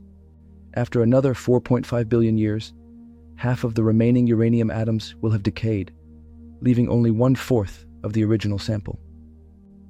How can something that is individually unpredictable produce a reliable outcome? This is precisely the strategy that gamblers employ when they wager on the odds. Dumb gamblers play roulette and constantly shift their bets between red and black, trying to guess the next outcome. That's as pointless as trying to guess when a radioactive atom will decay. They'd achieve the same result, 50% success, if they just kept the bet on black or red all the time. However, roulette is always a fool's game because the house edge guarantees an average success rate of less than 50%. A better analogy is a pan of popcorn on the stove. You can't tell when or which kernel will pop if you stare at one. Like single atoms, single kernels are unpredictable. However, by cooking a particular type of popcorn, you can observe how long it takes for half of the kernels to pop. If you cooked more batches of the same popcorn under the same conditions, your measurements would home in on a smaller window of time, in which half the kernels would pop. That's the popcorn half-life. Now we can see how scientists measure the ages of ancient rocks. Radioactive decay can be used as a clock because the half-life of a particular element and decay process is a constant of nature. The nucleus is a tiny fortress at the heart of each atom. Its decay is governed by a powerful glue that holds protons and neutrons together. Chemical reactions, by contrast, involve the arrangement of atoms and the exchange of electrons. The force that governs chemistry is 1,000,000,000 times weaker than the nuclear force, and it operates on a scale thousands of times larger than the nucleus. Take a radioactive sample and boil it, freeze it, or drop it in acid, its half-life will be the same.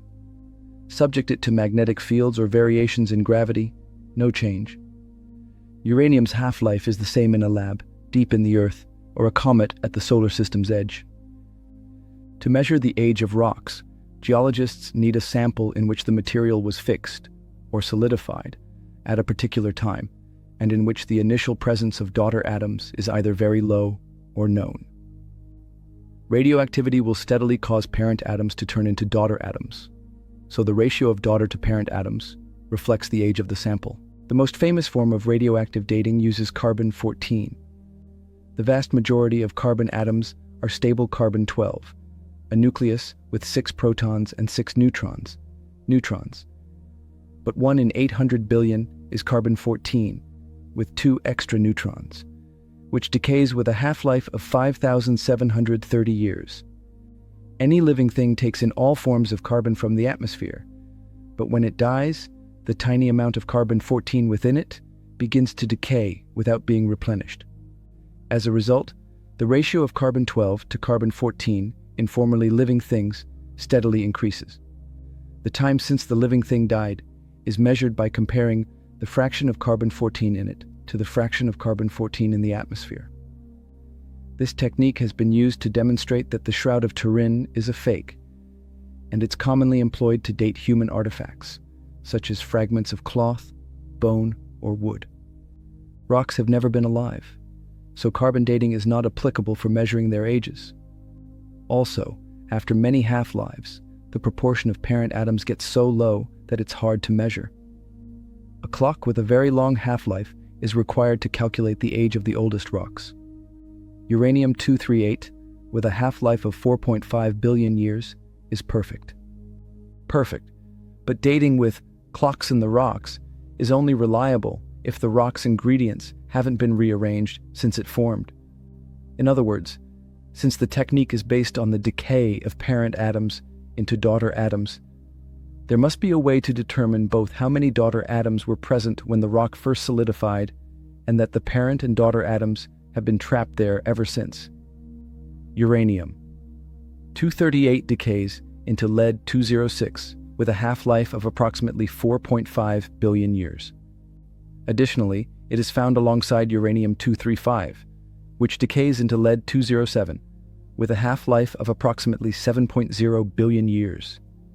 Comparing ages from 2 or more different decay processes provides a cross-check.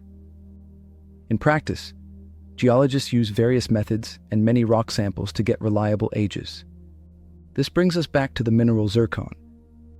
This mineral is brilliant for radioactive dating because it incorporates uranium into its lattice in place of zirconium, but it rejects lead.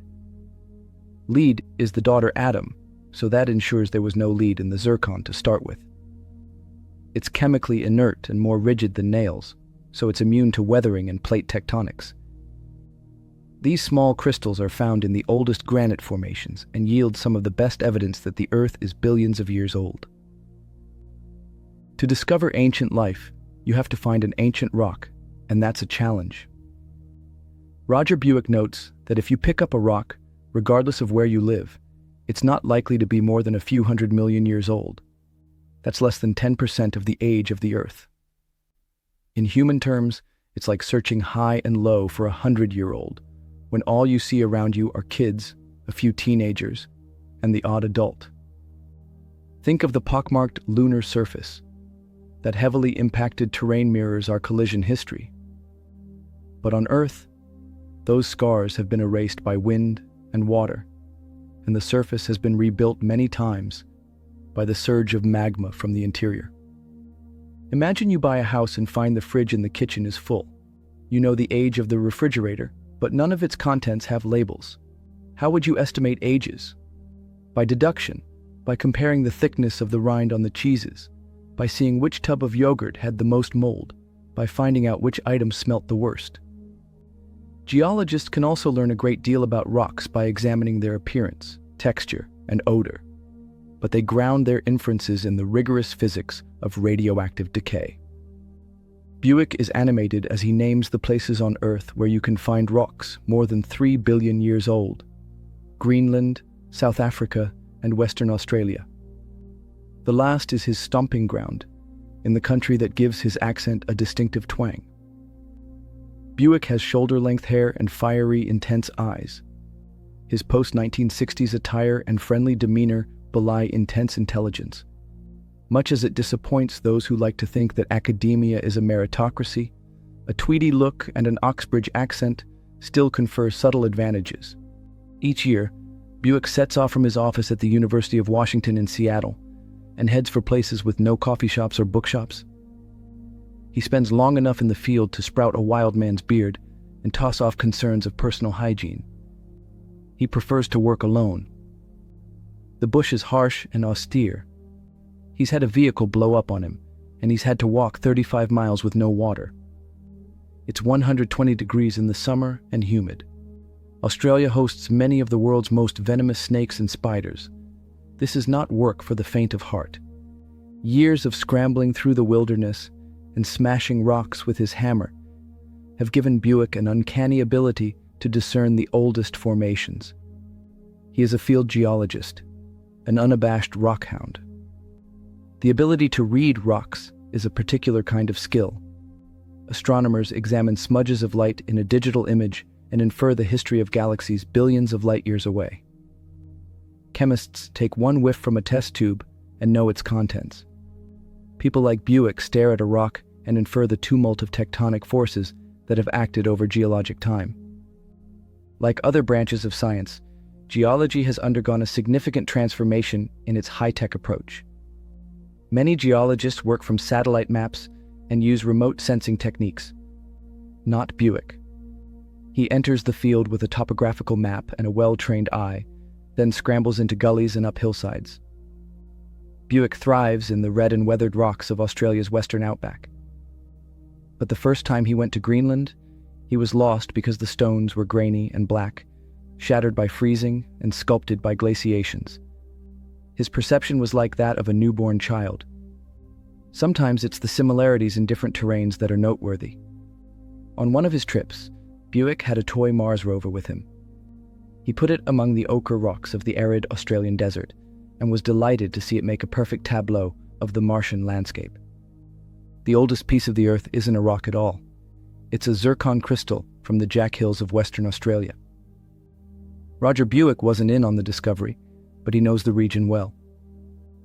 The zircon, and others like it of similar or younger age, formed in molten granite 10 miles below the surface and eventually made their way to the surface through the erosion of overlying material, where they were embedded in younger sedimentary rocks. Since the Earth has undergone such significant changes, geologists struggle to trace its origins back to the beginning of time. Rocks at least 3 billion years old are found on all continents. The oldest specimens are 4-billion-year-old rocks from Acasta in northwestern Canada and 3.8-billion-year-old rocks from Isua in western Greenland. These rocks are dated using various radioactive techniques, allowing us to determine their ages with a precision of a few percent. The backstop to the age of the Earth is set by pristine material that reaches us from the outer solar system. Radioactive decay methods applied to meteorites give an age of 4.54 billion years. With a time frame for Earth history established, let's see how far back life can be traced. Paleontologists and geologists work by establishing reliable landmarks before they can set new ones that reach even farther back in time. Most life leaves no trace. Soft parts decay and decompose. Complex parts are eroded by abrasion and weathering. The organic material is recycled into the biosphere and dispersed into the atmosphere. Ashes to ashes, dust to dust. Tracing life's history is detective work based on the rare situations when life is preserved at all. Life is entombed intact for long periods only in rocks, so the stories of life and rocks are intertwined. Well-preserved humans have been found from 5,000 years ago, like the tattooed warrior on the Russian steppes who was found buried with his weapons and his hash pipe. The oldest well-preserved human is a 10,000-year-old mummy found in a cave in Nevada. These burial sites are dioramas of the lives of our ancestors. Freezing is better for preserving tissue than desiccation. An intact mammoth, approximately 21,000 years old, was raised from the permafrost in Siberia in 1999. Its flesh was fresh enough that dogs in the Discovery team attempted to eat it. Bacteria from as early as the Pleistocene era, approximately 32,000 years ago, were discovered in a frozen pond in Alaska and revived. Amber! Romans valued a bit of it as much as they did an enslaved person. The ancient Greeks believed it was torn from Apollo's daughters as they mourned their dead brother Phaethon. Artisans have carved and traded it for over 10,000 years. It is sap that flowed out of plants millions of years ago and polymerized and hardened, essentially turning into plastic. Since the resin can entomb flowers, ants, and bees before it dries and hardens, it provides a window on several hundred ancient species. While amber can preserve the form of insects and microbes almost perfectly, the premise of Jurassic Park is unlikely to be realized. The oldest intact DNA comes from a plant trapped for 400,000 years in the Siberian ice. Only tiny fragments of DNA have ever been recovered from insects trapped in amber. These include pieces from a 17-million-year-old magnolia leaf, a 30-million-year-old termite, and a 130-million-year-old weevil. The story of life must be read through fossils. Fossilization is the slow process of preserving biological remains in rocks. It usually takes thousands of years, though under exceptional circumstances, it can occur as quickly as a few decades. Fossils are generally preserved by sedimentation, so we know the most about life forms that lived in coastal regions, ponds, and shallow seas. Igneous and metamorphic rocks have usually been too brutal to allow large fossils to survive in them.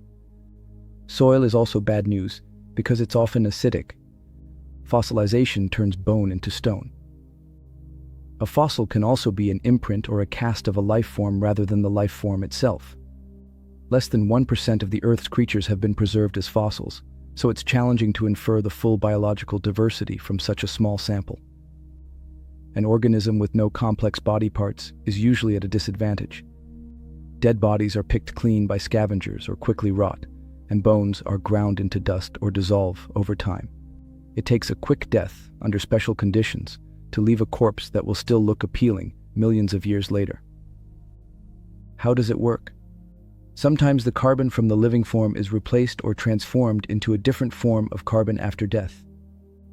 In most fossils, the organic material has been destroyed, and the skeleton may be replaced by calcite, quartz, or pyrite.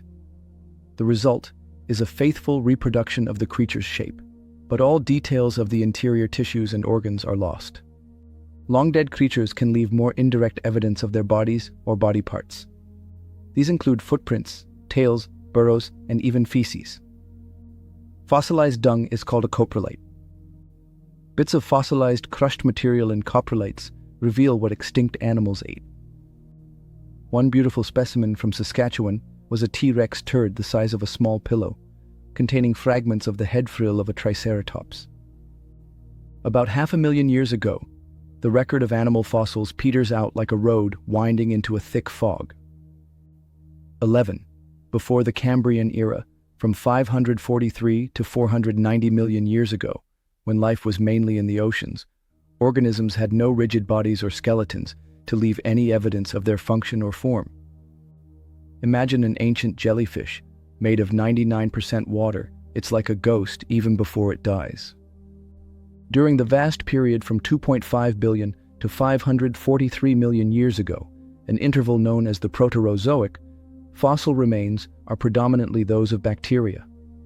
At the end of the Proterozoic, life was reeling under a series of bone-chilling glaciations, metaphorically, since life at that time had no bones. Still, well-preserved worms and feathery-looking creatures have been found in the Ediacara Hills of southern Australia.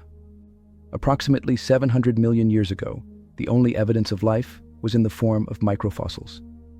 It takes very special conditions to preserve tiny creatures, and the best microfossils are found in beds of chert, a tough sedimentary rock in which silica has replaced living tissue. Our ancestors used cherts such as flint to make tools and arrowheads. At Bitter Springs in Central Australia, 850 million-year-old chert beds were formed through chemical precipitation, allowing even the 3D structure to be retained. The beds contain exquisite fossils of bacteria, algae, and fungi. For most of the Proterozoic, life on Earth was predominantly bacterial and relatively straightforward. The stromatolite was the king of microfossils from 3 billion years ago until its gradual demise about 700 million years ago.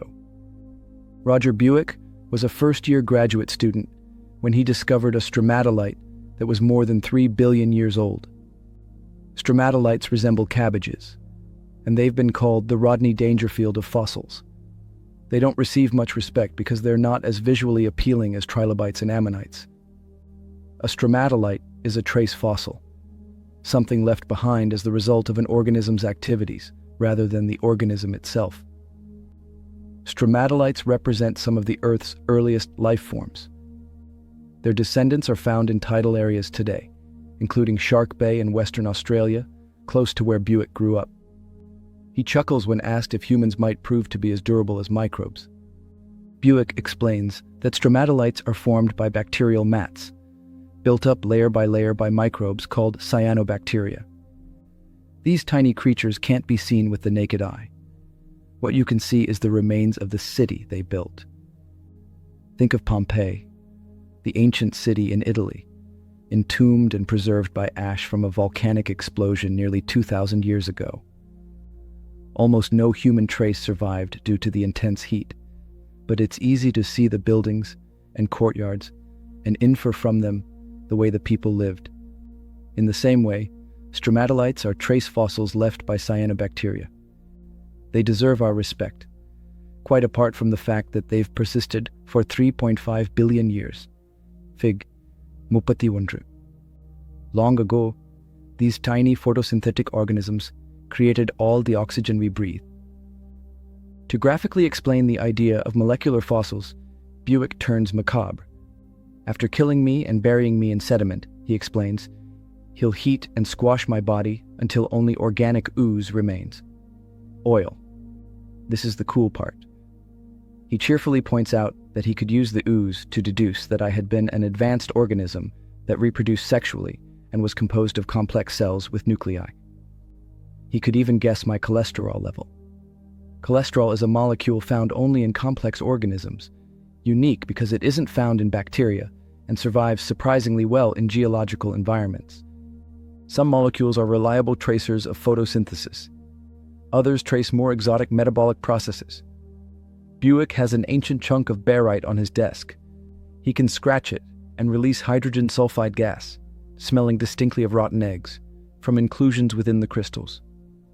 The toxic whiff points to bacteria that metabolized sulfur compounds in a warm pond 3.5 billion years ago.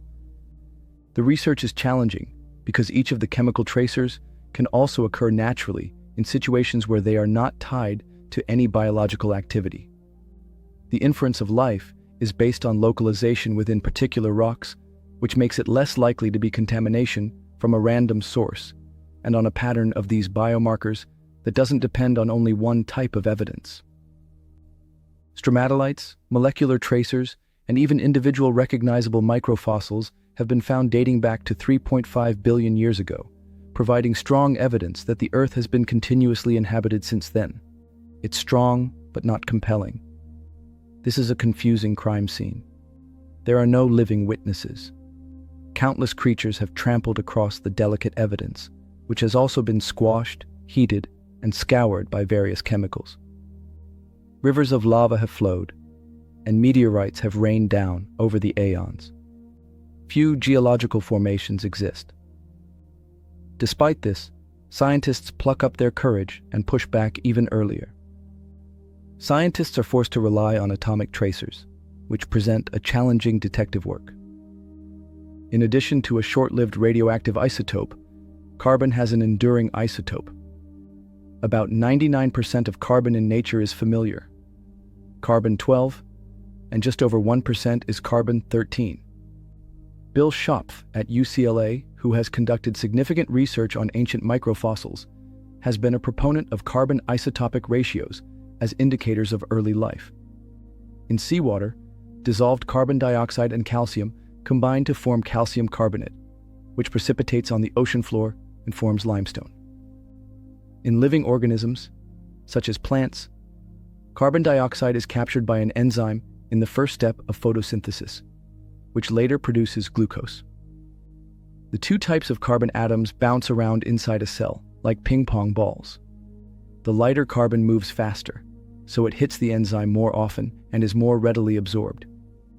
Limestone produced in oceans containing photosynthetic microbes would have 5 parts per thousand less light, a more abundant form of carbon, than rocks that never hosted life.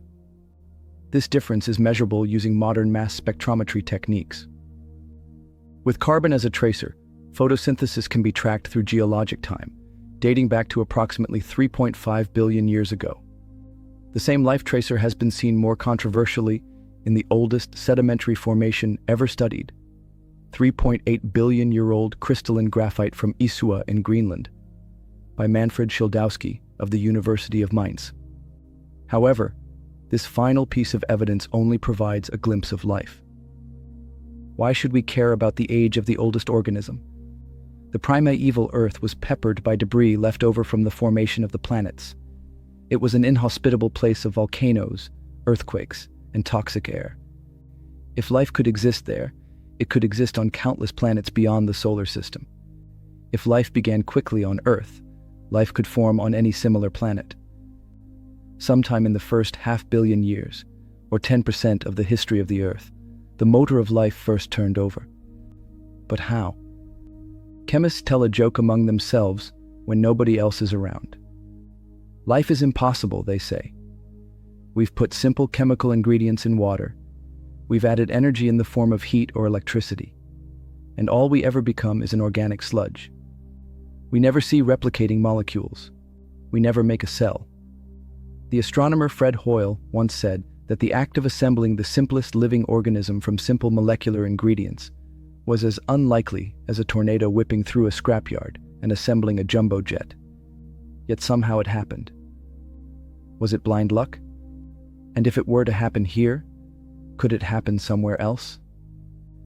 In 1953, Stanley Miller, a young graduate student at the University of Chicago, flipped a switch and sent an electric current through a glass flask containing water and a mixture of methane, ammonia, and hydrogen. His advisor, Harold Urey, suggested the experiment, but then tried to dissuade Miller from proceeding, thinking that it might take months or years to yield a valid result. Both men were amazed by what happened. Within hours, the liquid turned distinctly pink, and then it turned an intense red. Within a day, a brown film had formed on the inside of the flask. Within a few weeks, 4% of the contents of the flask had been converted into 13 of the 20 amino acids used in life on Earth. Amino acids are the building blocks of proteins, which combine to create the genetic code. Any high school chemistry lab can repeat the original result. Miller presented his results in a seminar. Their reception was predictably electric. When the noted physicist Enrico Fermi asked if this process could have taken place on the primitive Earth, Urey leaped up and said, "If God didn't do it this way, he missed a good bet." The scientific community expressed surprise and skepticism. When Miller and Urey's paper was submitted, one reviewer refused to believe the result and delayed publication. By chance, it appeared within a month of Watson and Crick's description of the DNA molecule. But there's a catch to this classic experiment. Miller and Urey took their cue from planetary scientists, using a gas mixture with a composition comparable to that of the giant planets at the time of the solar system's formation. 12 gases rich in hydrogen can combine with carbon and build more complex molecules. However, on a terrestrial planet such as Earth, volcanoes produced an early atmosphere rich in carbon dioxide. In alternative Miller-Urey experiments where carbon dioxide replaces hydrogen-bearing molecules, there's a lower yield of organic compounds.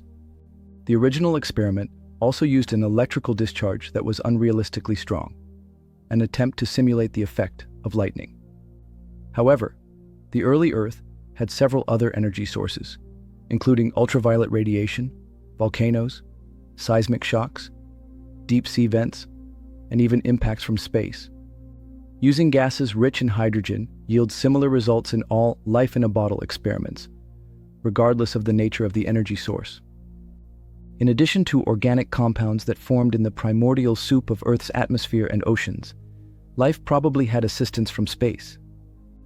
Raw organic materials are deposited on the Earth's surface at a rate of 10 million kilograms per year.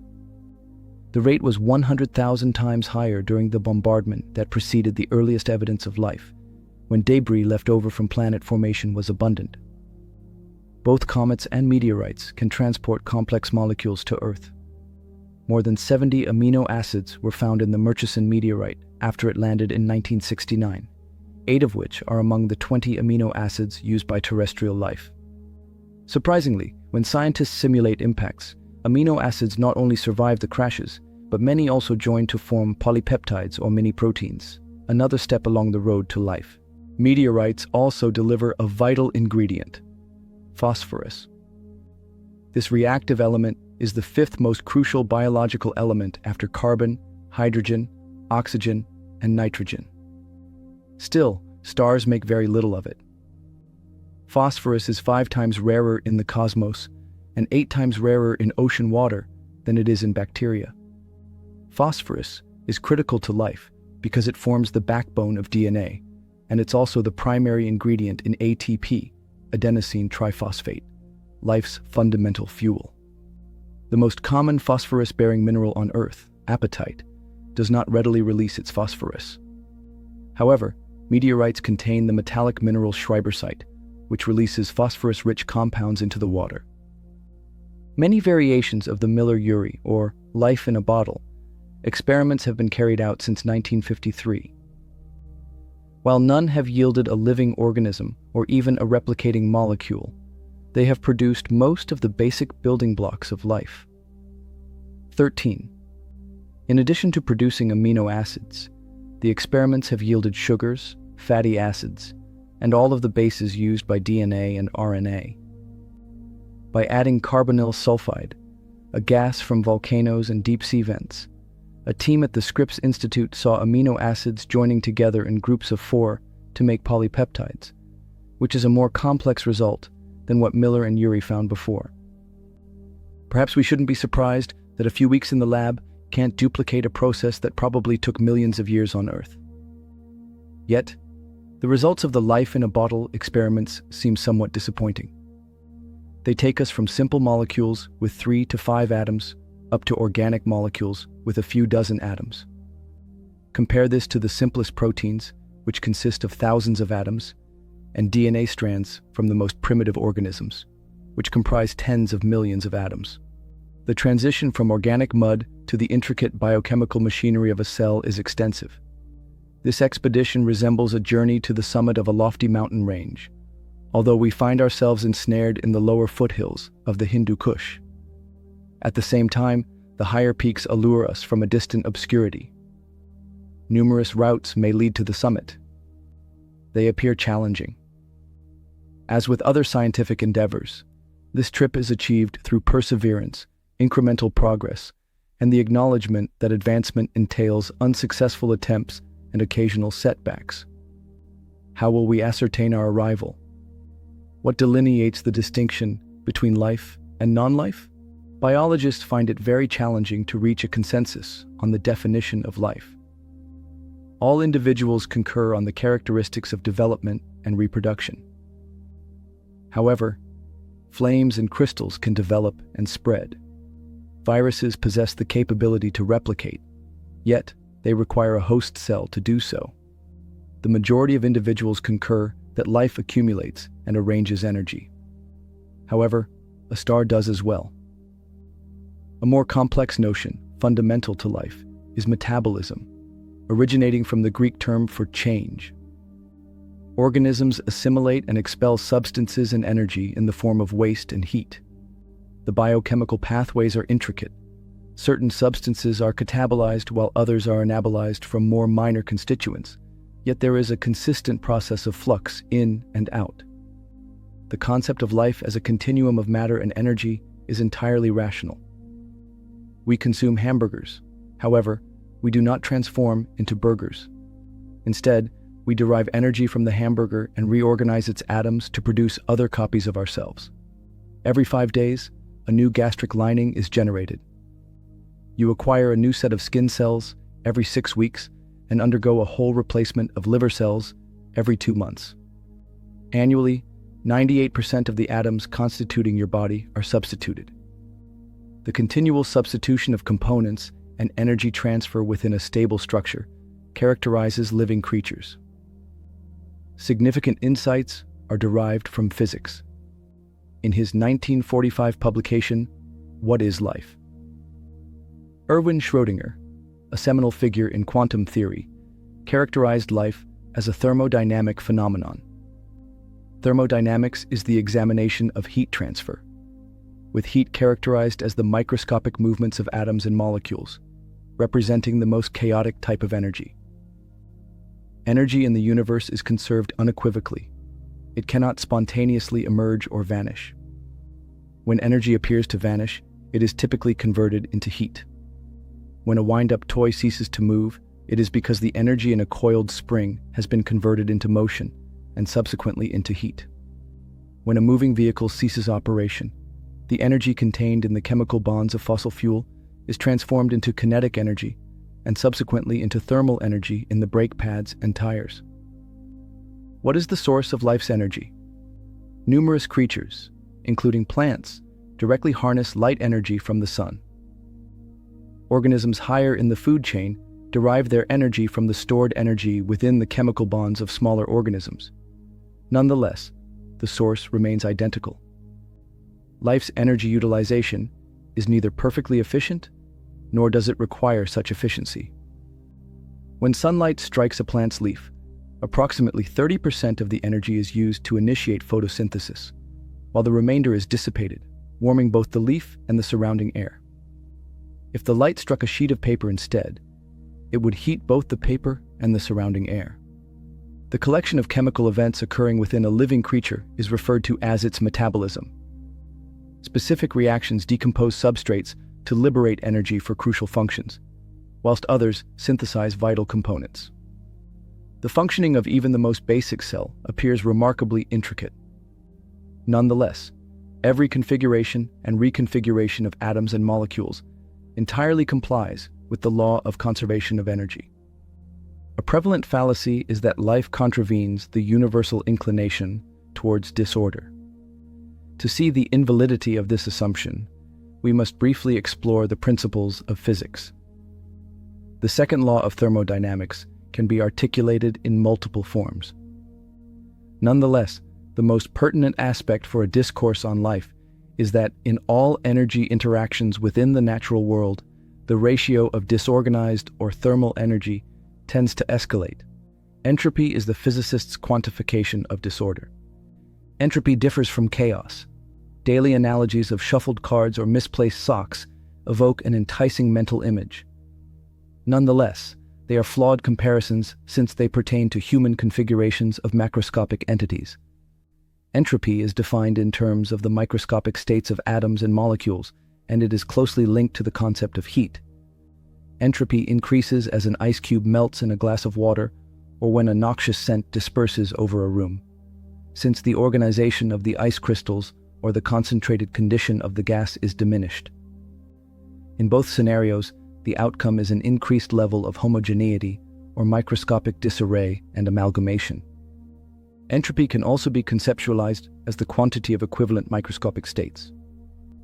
Ice crystals represent a distinct state of matter, as the frozen water molecules possess fixed orientations and lack mobility. Upon melting, the water molecules disperse. The condition of a water molecule remains uniform throughout the entire glass. Concentrating the noxious gas in a confined area of the space generates a distinctive configuration. Life, when considered independently of its environment, exhibits a notable level of order and organization. Nonetheless, neither cells nor entire organisms are closed systems. They absorb matter and energy from their external environment. In living tissue, metabolism ultimately results in an accumulation of disordered energy, despite the utilization of energy to form new chemical structures. The biosphere serves as a conduit for the transformation of energy from its concentrated state in the scorching sun to its diffusion in the cold expanses of outer space. The same idea applies to biological forms on extraterrestrial worlds orbiting various stars.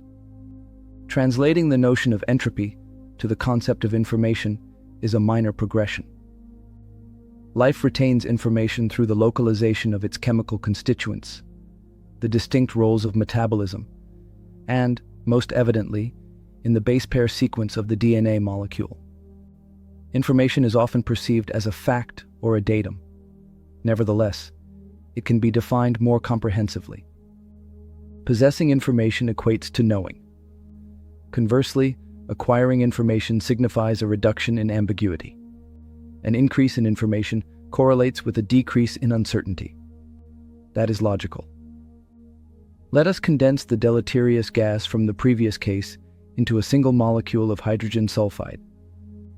If you are aware of the location of the individual who produced it, you can ascertain precisely where it originated. You possess all the necessary information to maintain a safe distance. However, as time progresses and entropy escalates, that solitary molecule may ultimately be located anywhere within the room. Consequently, the likelihood of its being in any specific area of the room is minimal, yet it remains uniform throughout. The narrative remains consistent throughout the entire episode. With the passage of time and the escalation of disorder, the distribution of hydrogen sulfide molecules will become approximately uniform across the room. Increased information correlates with a decrease in entropy or disorder. What strategies can you employ to reduce your uncertainty? Inquire whether the molecule is located on one side of the wall that separates the room. The response to this inquiry must be either affirmative or negative. 1 unit of information. Subsequently, bisect the previously halved room containing the molecule and pose the inquiry once more. You possess additional information that helps reduce uncertainty. Upon adhering to this process for an extended period, you can accurately localize the molecule and articulate it with pertinent information. We can now integrate these notions and examine their interrelationship in life. In his seminal work, The Origins of Life, Leslie Orgel stated, "Living organisms are characterized by their specified complexity." What was his intended meaning?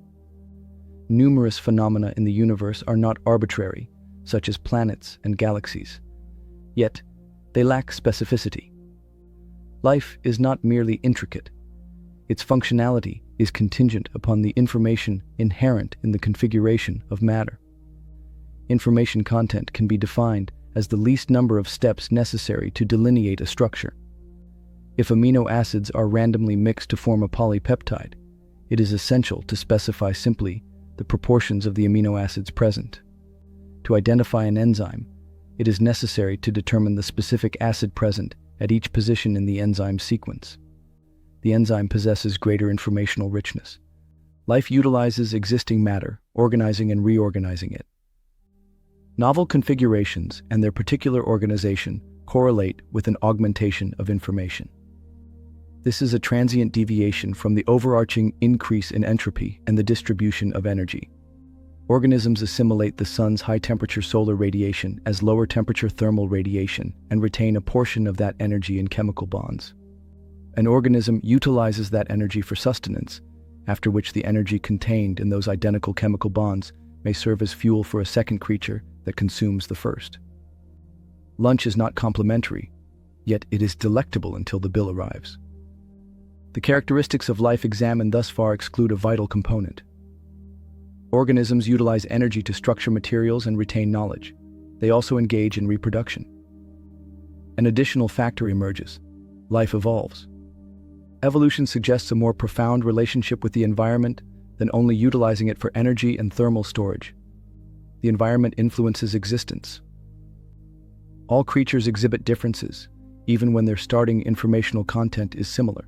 Biologists emphasize the differentiation between genotype, the genetic information encoded in an organism's DNA, and phenotype, which encompasses a comprehensive description of the organism's morphology and physiology. Imagine hosting a bake-off where all participants received an identical recipe for chocolate chip cookies. The recipe serves as a genotype, representing genetic instructions. If you assembled the cookies and arranged them on a table without identifying their bakers, you would observe distinct variances resulting from differing baking times and temperatures. The phenotype denotes the impact of environmental circumstances, encompassing the decisions made by the baker. Grouping the cookies by the original baker would be tough, if not impossible. Ecological impacts can significantly differ, even within the same batch. Understanding the precise DNA sequence of an organism does not inherently allow for the prediction of its environmental success. When seedlings are cloned and planted in diverse soils and at varying altitudes, the results are unique, yet do not correspond with local conditions. Identical twins possess identical DNA, yet have distinct fingerprints and varying susceptibilities to disease. A lifetime of incidental exposures to diverse antigens has influenced your immune system. The precise manufacturing blueprint directs the production of millions of VW beetles globally. Nonetheless, several VW beetles are preserved in immaculate condition within garages, and others have seen extensive use, resulting in the deterioration of all moving components. Certain VW beetles exhibit low mileage, corrosion, or damage from accidents that have modified their aesthetics. It is overly simplistic to equate life solely with the informational content of DNA. Your 3 billion base pair DNA sequence may be stored on a DVD, yet it does not encompass all that defines you. Every organism is a distinct result of the interplay between its genes and the environment. The environment influences an organism, impacting its success, akin to how twins separated at birth may have markedly different lives.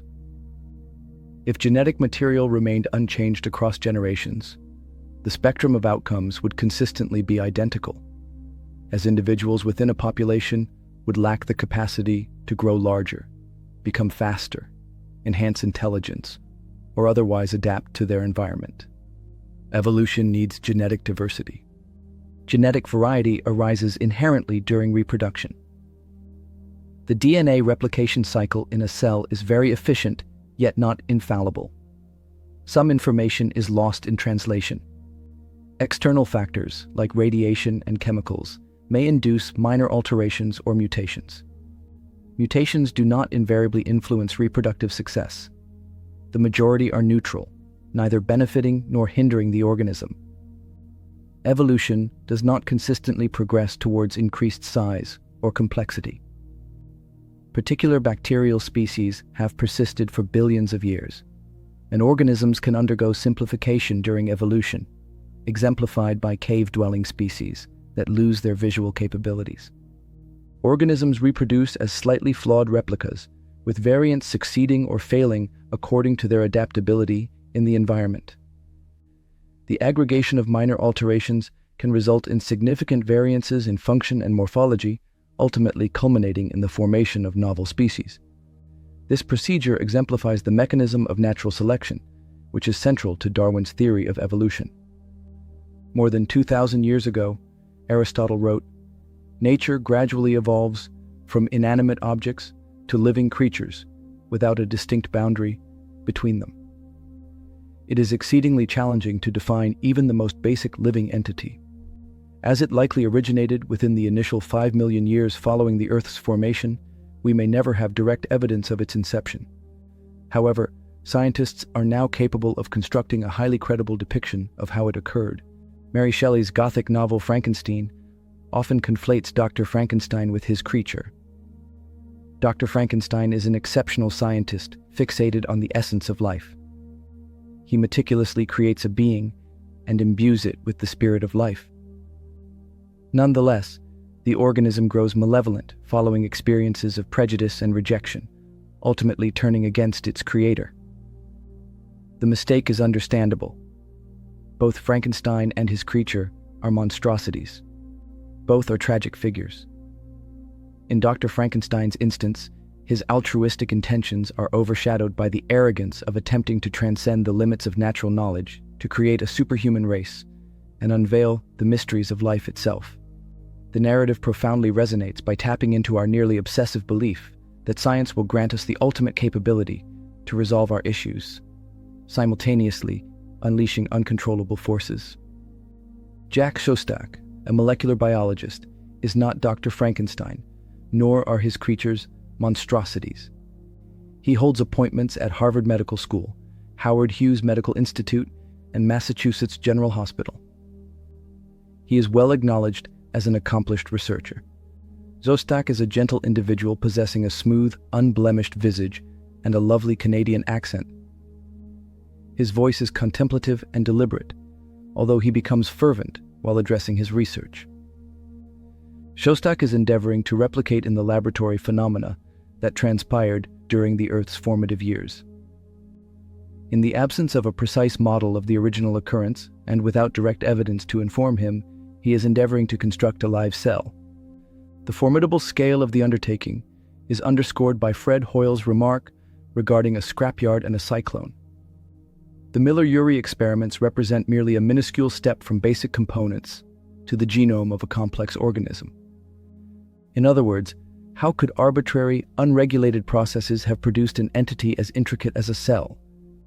It would be astonishing if a large contingent of monkeys, incessantly typing on typewriters, made a coherent sentence. The permutations of the 4 nucleotide bases, A, C, T, and G, have resulted in the complex tapestry of life. Biblical literalists assert the existence of a young Earth, meticulously derived from the genealogies presented in the Bible, and advocate for the instantaneous creation of humans and all other creatures within 7 days. Due to the robust scientific evidence for an ancient Earth and an extensive timeline for the evolution of life, literalists are compelled to renounce the fundamental principles of science. Rejecting the interconnected body of evidence across astronomy, biology, geology, and physics diminishes its credibility. A contemporary variant of creationism recognizes the Earth's antiquity and accepts natural selection as a mechanism, yet contends that life's complexity necessitates intervention from an intelligent designer. The origins of intelligent design trace back to the 18th century, when English clergyman William Paley formulated the watchmaker analogy. He said that if one discovered a watch in a field, one would deduce that unassisted natural forces could not have created such a delicate and complicated mechanism. It could only have been made by an intelligent entity. The identical rationale, he stated, applies to the molecular and cellular levels.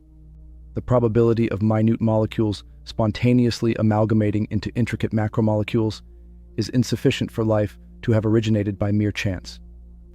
The intricate operations of a cell, interdependent elements, each reliant on the others for functionality, serve as proof of an intelligent designer, essentially a synonym for God. Intelligent design, by definition, is not a scientific theory.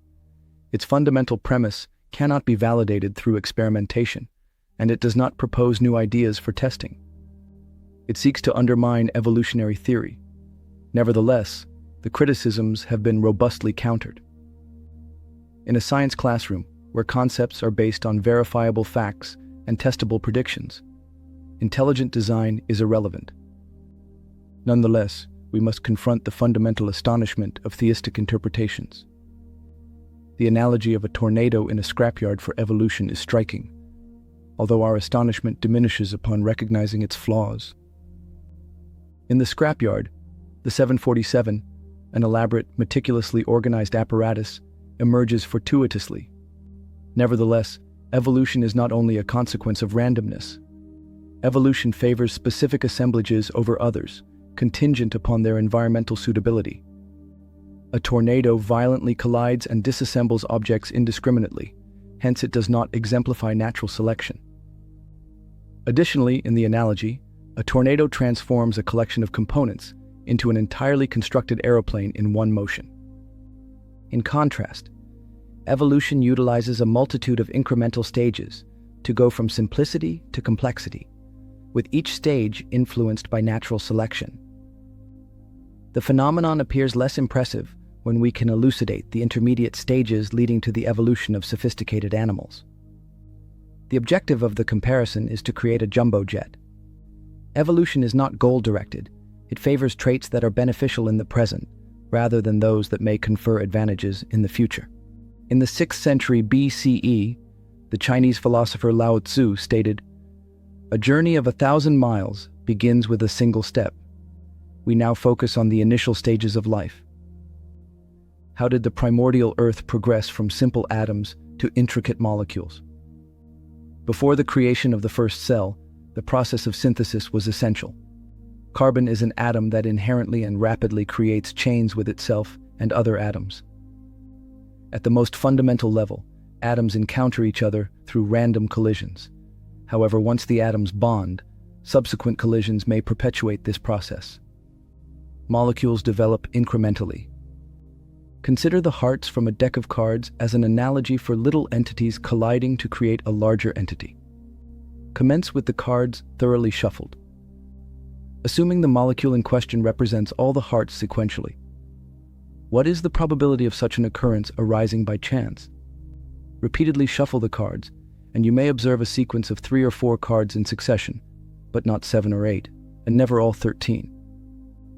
According to probability theory, if shuffling and inspecting the cards requires 10 seconds, it is improbable to observe all cards in sequence until shuffling has persisted for over a year. Now, let us incorporate the characteristic that atoms tend to form specific configurations. Shuffle the identical hearts until the 2 emerge victorious. Isolate the 3, and shuffle the remaining hearts until 4 are shown on top. The new card is connected to the 2, so place it aside. Proceed until the 4 are positioned on top, and then repeat the procedure. Please inform me of the typical duration required to complete the entire sequence. The process requires around 8 minutes to complete. Constructing something incrementally is significantly simpler than assembling the components haphazardly. Life in a bottle experiments do not create life. Instead, they demonstrate that collisions and natural chemistry can readily progress from molecules comprising a few atoms to monomers consisting of several hundred. Monomers are fundamental units that can amalgamate to create extensive, repetitive chains known as polymers. Monomers consist of amino acids, carbohydrates, and lipids, cyclic structures and short chains that serve as the fundamental components of organic chemistry.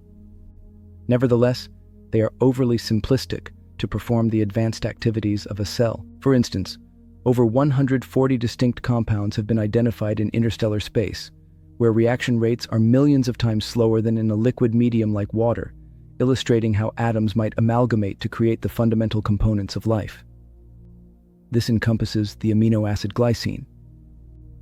Under laboratory conditions that replicate interstellar space, 4 amino acids were synthesized on the surfaces of dust grains, suggesting that the fundamental components of proteins can arise in the frigid environment of space, even without the presence of water.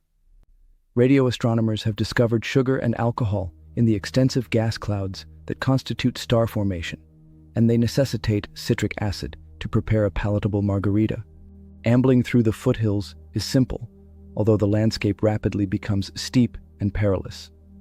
What processes led to the evolution of molecules to a level of complexity that enables them to convey substantial information and replicate? All contemporary species encode their genetic information in nucleic acids, specifically RNA and DNA. The directives of the genetic code consist of specific sequences of nucleotides, the fundamental components of nucleic acids. The code delineates the amino acid sequences of all proteins essential for an organism's survival. Nucleotides are synthesized exclusively with the assistance of proteins, while proteins are synthesized solely based on the instructions provided by a nucleotide sequence. DNA encompasses both information and function. This circumstance poses a paradox. Despite the interdependence of these two complex systems, it seems exceedingly unlikely that they could have evolved separately and spontaneously. The initial insight into resolving this dilemma emerged in the 1960s when Carl Woese, Francis Crick, and Leslie Orgel proposed a precursor to biology termed the RNA world. During this period, RNA was capable of linking amino acids into proteins and replicating independently of those proteins. Speculation gained credibility in the early 1980s when Nobel laureates Thomas Seck and Sidney Altman demonstrated that RNA catalyses numerous chemical events vital to life. Before this, enzymatic activity was exclusively associated with proteins. RNA actively engages in the biochemical processes of life, rather than only serving as a passive conduit of information. RNA enzymes are referred to as ribozymes. The scope of RNA activity remained ambiguous until recently due to the intricate entanglement of functional units within the cell, resembling a ball of yarn after a cat has played with it. The ribosome is one of the most essential molecular machines within a cell. The ribosome translates messenger RNA into proteins, which execute most biological functions. The ribosome serves as a universal translator.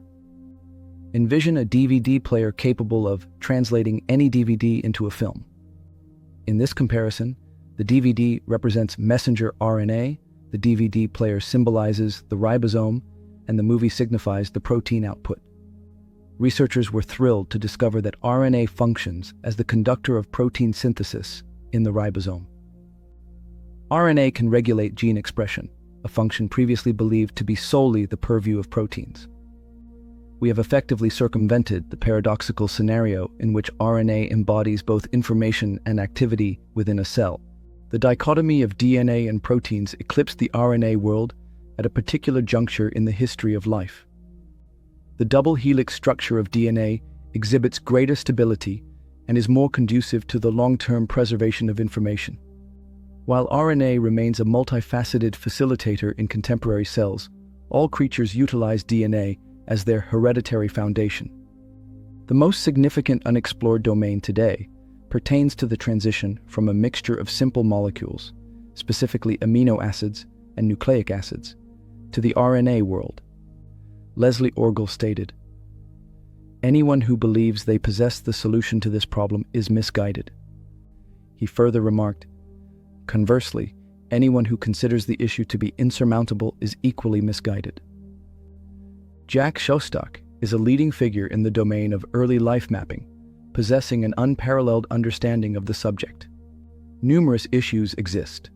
Extended RNA molecules are prone to disintegration in aqueous environments, and water complicates polymerization. Szostak has described it as a dreadful, corrosive, toxic substance. Optimal conditions for protein synthesis may have existed in shallow tide pools or warm locales where water evaporation occurred. RNA possesses a backbone consisting of alternating sugar and phosphate units, to which the bases adenine A, cytosine C, thymine T, and guanine G are affixed. Laboratory investigations indicate that synthesizing the C and T bases under conceivable primordial Earth conditions is challenging, prompting speculation that the earliest forms of life may have utilized a two-letter genetic code or an alternative set of bases. RNA was probably preceded by more rudimentary replicating molecules that have not left any evidence in contemporary biochemistry. A more extreme variant of the previously discussed card shuffle problem emerges in the construction of colossal molecules. A basic protein can consist of 100 amino acids arranged in a specific sequence, and there are 20,100 or 10,130 possible combinations of 20 distinct amino acids, the overwhelming majority of which lack any conceivable functional purpose.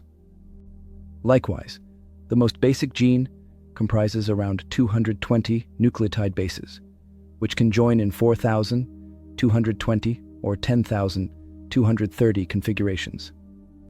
These figures are remarkable. Envisioning a grid of points spaced as protons within an atomic nucleus, one would require a grid with dimensions comparable to the universe to accommodate all these possibilities. Nonetheless, as Szostak indicates, there exist trillions of locations in the shallow oceans and ponds of primordial Earth, where such interactions may have transpired.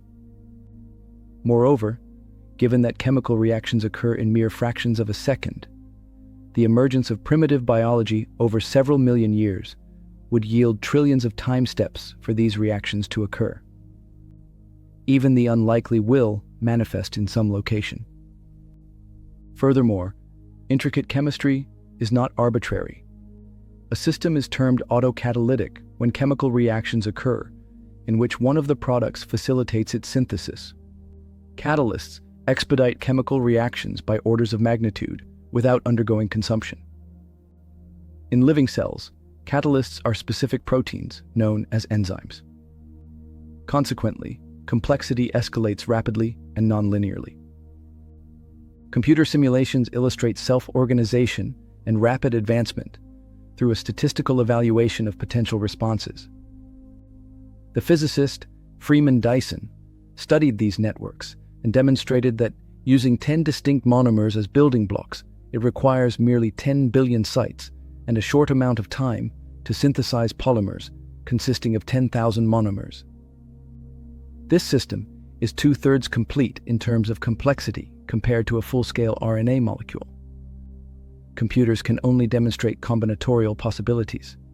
They are currently incapable of creating realistic models of specific catalytic mechanisms. Recent studies on chemical networks have demonstrated that small organic molecules, such as amino acids, can catalyze the synthesis of other small organic molecules, including sugars and nucleic acids. The feedback loops inside the network progressively generate increasingly intricate responses. Such networks can synthesize all the requisite active components for RNA. All of this occurs in the laboratory or on a computer. In which location in the real world did the initial bits of RNA or other primitive replicating molecules originate? Clay surfaces are optimal, as their lattice of small particles provides a template that facilitates the incremental construction of complex molecules, utilizing the mineral layers for replication. Amino acids on clays can be synthesized to a length of 50 monomers in 2 months, whereas 50 monomer segments of RNA can be constructed in under 2 weeks. Life may have been prepared like crepes on a shoreline, rather than simmered in a watery broth. More severe settings may have contributed to the emergence of life. In the late 1980s, Gunther Wechtershäuser hypothesized a metabolic foundation for life, utilizing pyrite near hydrothermal vents. Pyrite with various combinations of iron, nickel, and sulfur may have facilitated essential biological events billions of years ago in superheated water near hydrothermal vents on the ocean floor. The thermal and chemical gradients adjacent to a vent markedly accelerate reaction rates. Metallic mineral clusters remain essential in contemporary bacteria.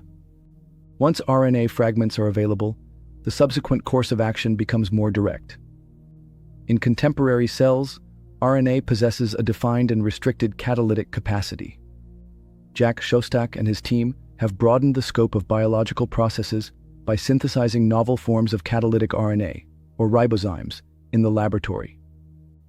These ribozymes perform several critical functions. They ligate 2 RNA segments, synthesize complementary strands, replicate their complements, and self-replicate. These ribozymes fulfill all criteria for growth and replication. Currently, life does not present itself as chemicals suspended in a tidal pool, or as intricate molecules attached to a mineral substrate. Every organism, ranging from the smallest bacteria to the largest sequoia, is composed of cells. Upon the establishment of a primitive cell, the route to the apex becomes evident. Microbiologist Lynn Margulis stated, "The transition from a bacterium to humans is less significant than the transition from a mixture of amino acids to a bacterium." Thus, how did the initial cells originate? Jack Szostak observes that creating a container for chemicals is not an especially consequential endeavor.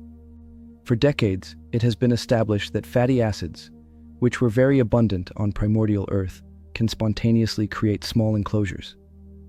One end repels water while the other attracts it, resulting in self-organization into spheres, similar to a drop of mayonnaise in water. This membrane type is essential for life, as it segregates and concentrates the products of chemical reactions while permitting the ingress of fresh substances and the egress of trash. These rudimentary protocells, referred to as vesicles, figure 36, possess the capability to expand and replicate by various fascinating mechanisms. The primordial vessel of life may not have necessarily been a lipid membrane. RNA disintegrates in warm water. However, researchers have discovered that ice includes minuscule compartments that stabilize molecules. Small RNA fragments encapsulated in frozen and thawing ice can self-assemble and proliferate. At the opposite extreme in temperature are iron sulfide chimneys, located on the ocean floor. They consist of several cavities, and the microscopic chambers concentrate components, much like contemporary cells, by allowing the entry of small reactant molecules while retaining larger products. This situation would facilitate the production of replicating molecules, subsequently allowing proto-organisms to evolve into cells by generating a flexible lipid membrane. Currently, we possess rudimentary antecedents of the characteristics of living organisms: vessels that concentrate chemical activity, macromolecules capable of information transmission and replication, and a system for imparting selective advantage to the most effective replicators. The final point is significant, as it suggests that Darwinian evolution may have occurred during the Dark Ages, before the emergence of DNA and contemporary cells. Figure 38. The narrative integrates laboratory investigations, computational simulations, and compelling arguments based on physics and chemistry. The evidence corroborating it is circumstantial. Considering planetary environments conducive to chemical interactions, such occurrences may have transpired elsewhere in the universe. Was early life on Earth akin to a golem, sculpted from clay and muck, or analogous to a robot constructed from metallic minerals? Was its initial habitat Darwin's renowned warm pond, ice pockets in a frigid wilderness, or volcanic deep-sea vents? These are significant inquiries, asserts Jack Shostak. These inquiries possess the ability to enthrall anyone willing to contemplate. When questioned why he endeavored to undertake the complex task of constructing a cell from basic components, his composed scientific demeanor dissipates, exposing the enthusiasm of a youth. Because it would be so cool. 4 decades prior, James Lovelock was conceptualizing a NASA experiment to detect life on Mars. He recognized that the atmospheres of Mars and Venus, predominantly made of carbon dioxide, were chemically inert. However, Earth, possessing oxygen and a significant concentration of methane, was far from achieving chemical equilibrium. The gases interact, necessitating constant circulation, with life serving as the driving force for this process. A sudden realization occurred to him when he was seated in an office at the Jet Propulsion Laboratory in Pasadena. The Earth's atmosphere was volatile, yet it preserved a consistent composition over extended durations. What if life not only generated atmospheric gases, but also managed them, maintaining levels conducive to the existence of living organisms? The Gaia idea emerged from Lovelock's realization. He has persistently advanced the notion in conjunction with microbiologist Lynn Margulis, disseminating it through many publications. The Gaia hypothesis, in its most benign interpretation, posits that species within the biosphere interact with their surroundings through intricate feedback mechanisms. In its most robust iteration, Gaia has elicited significant criticism of Lovelock, positing that the Earth functions as a single, colossal organism. However, the criticism is fairly unjust. Lovelock never asserted that the planet's self-regulation is intentional, or that the Earth possesses genetic material and is subject to natural selection. He identified numerous methods by which living organisms engage in extensive activities, ensuring that conditions remain conducive to their existence. From the viewpoint of microbial organisms, we have examined the initial phases of their existence and discovered that the planet they occupy surpasses all living beings in size. Life is neither a superficial covering nor an additional ingredient. The Gaia hypothesis encourages the perception of life as an extensive, interconnected system. Biology has significantly transformed our globe. The biosphere spans from several miles beneath the crust to the lower boundary of the stratosphere. Human beings have occupied Earth for a minimum of 3.5 billion years. Human civilization remains dependent on subterranean reservoirs that contain the ancient, fossilized remains of organisms. The energy consumption of our technological world is roughly 20 times less than that of microbial biomass. Geology, biology, and the atmosphere have interacted intricately throughout Earth's history. Carbonates have consistently accumulated on the ocean floor, and the advent of photosynthesis has led to the oxidation of the atmosphere and oceans. The introduction of oxygen into Earth's atmosphere may have led to the extinction of several creatures. Nevertheless, other species managed to adapt, and the survivors evolved into flora and fauna. Minuscule microorganisms that originated billions of years ago engaged in respiration, generating 20% of the chemicals present in the atmosphere today. An illustration of this interaction is the Earth's remarkably stable temperature, despite the Sun's 25% increase in heating the Earth since its formation. Another factor is the salinity of the waters. The oceans have a salt concentration of 3.4%, which corresponds to the salt concentration in the bodies of live organisms. An increase in ocean salinity of over 5% would be disastrous for fundamental cellular activities, including membrane preservation. Nonetheless, the oceans remain at merely 1/10 of their salt saturation capacity, despite the ongoing influx of new salt from rock weathering, and they have sustained this level even during events that should drastically alter salinity, such as meteorite impacts and glacial periods. A credible model for regulating ocean salinity is lacking. It is essential to acknowledge that bacteria constitute 1/3 of the ocean's biomass and 80% of its biologically active surface area, attributable to their elevated surface area to volume ratio. Furthermore, they inject salt. The quintessential illustration of Gaia in operation is the carbon cycle. Carbon dioxide is a minor constituent of the Earth's atmosphere. However, it is biologically essential as a reactant in the process of photosynthesis. Typically, biological processes do not influence the total quantity of the gas. Nevertheless, volcanoes release substantial volumes of it. If left unregulated, the surplus carbon dioxide would elevate atmospheric temperatures, as it functions as a greenhouse gas.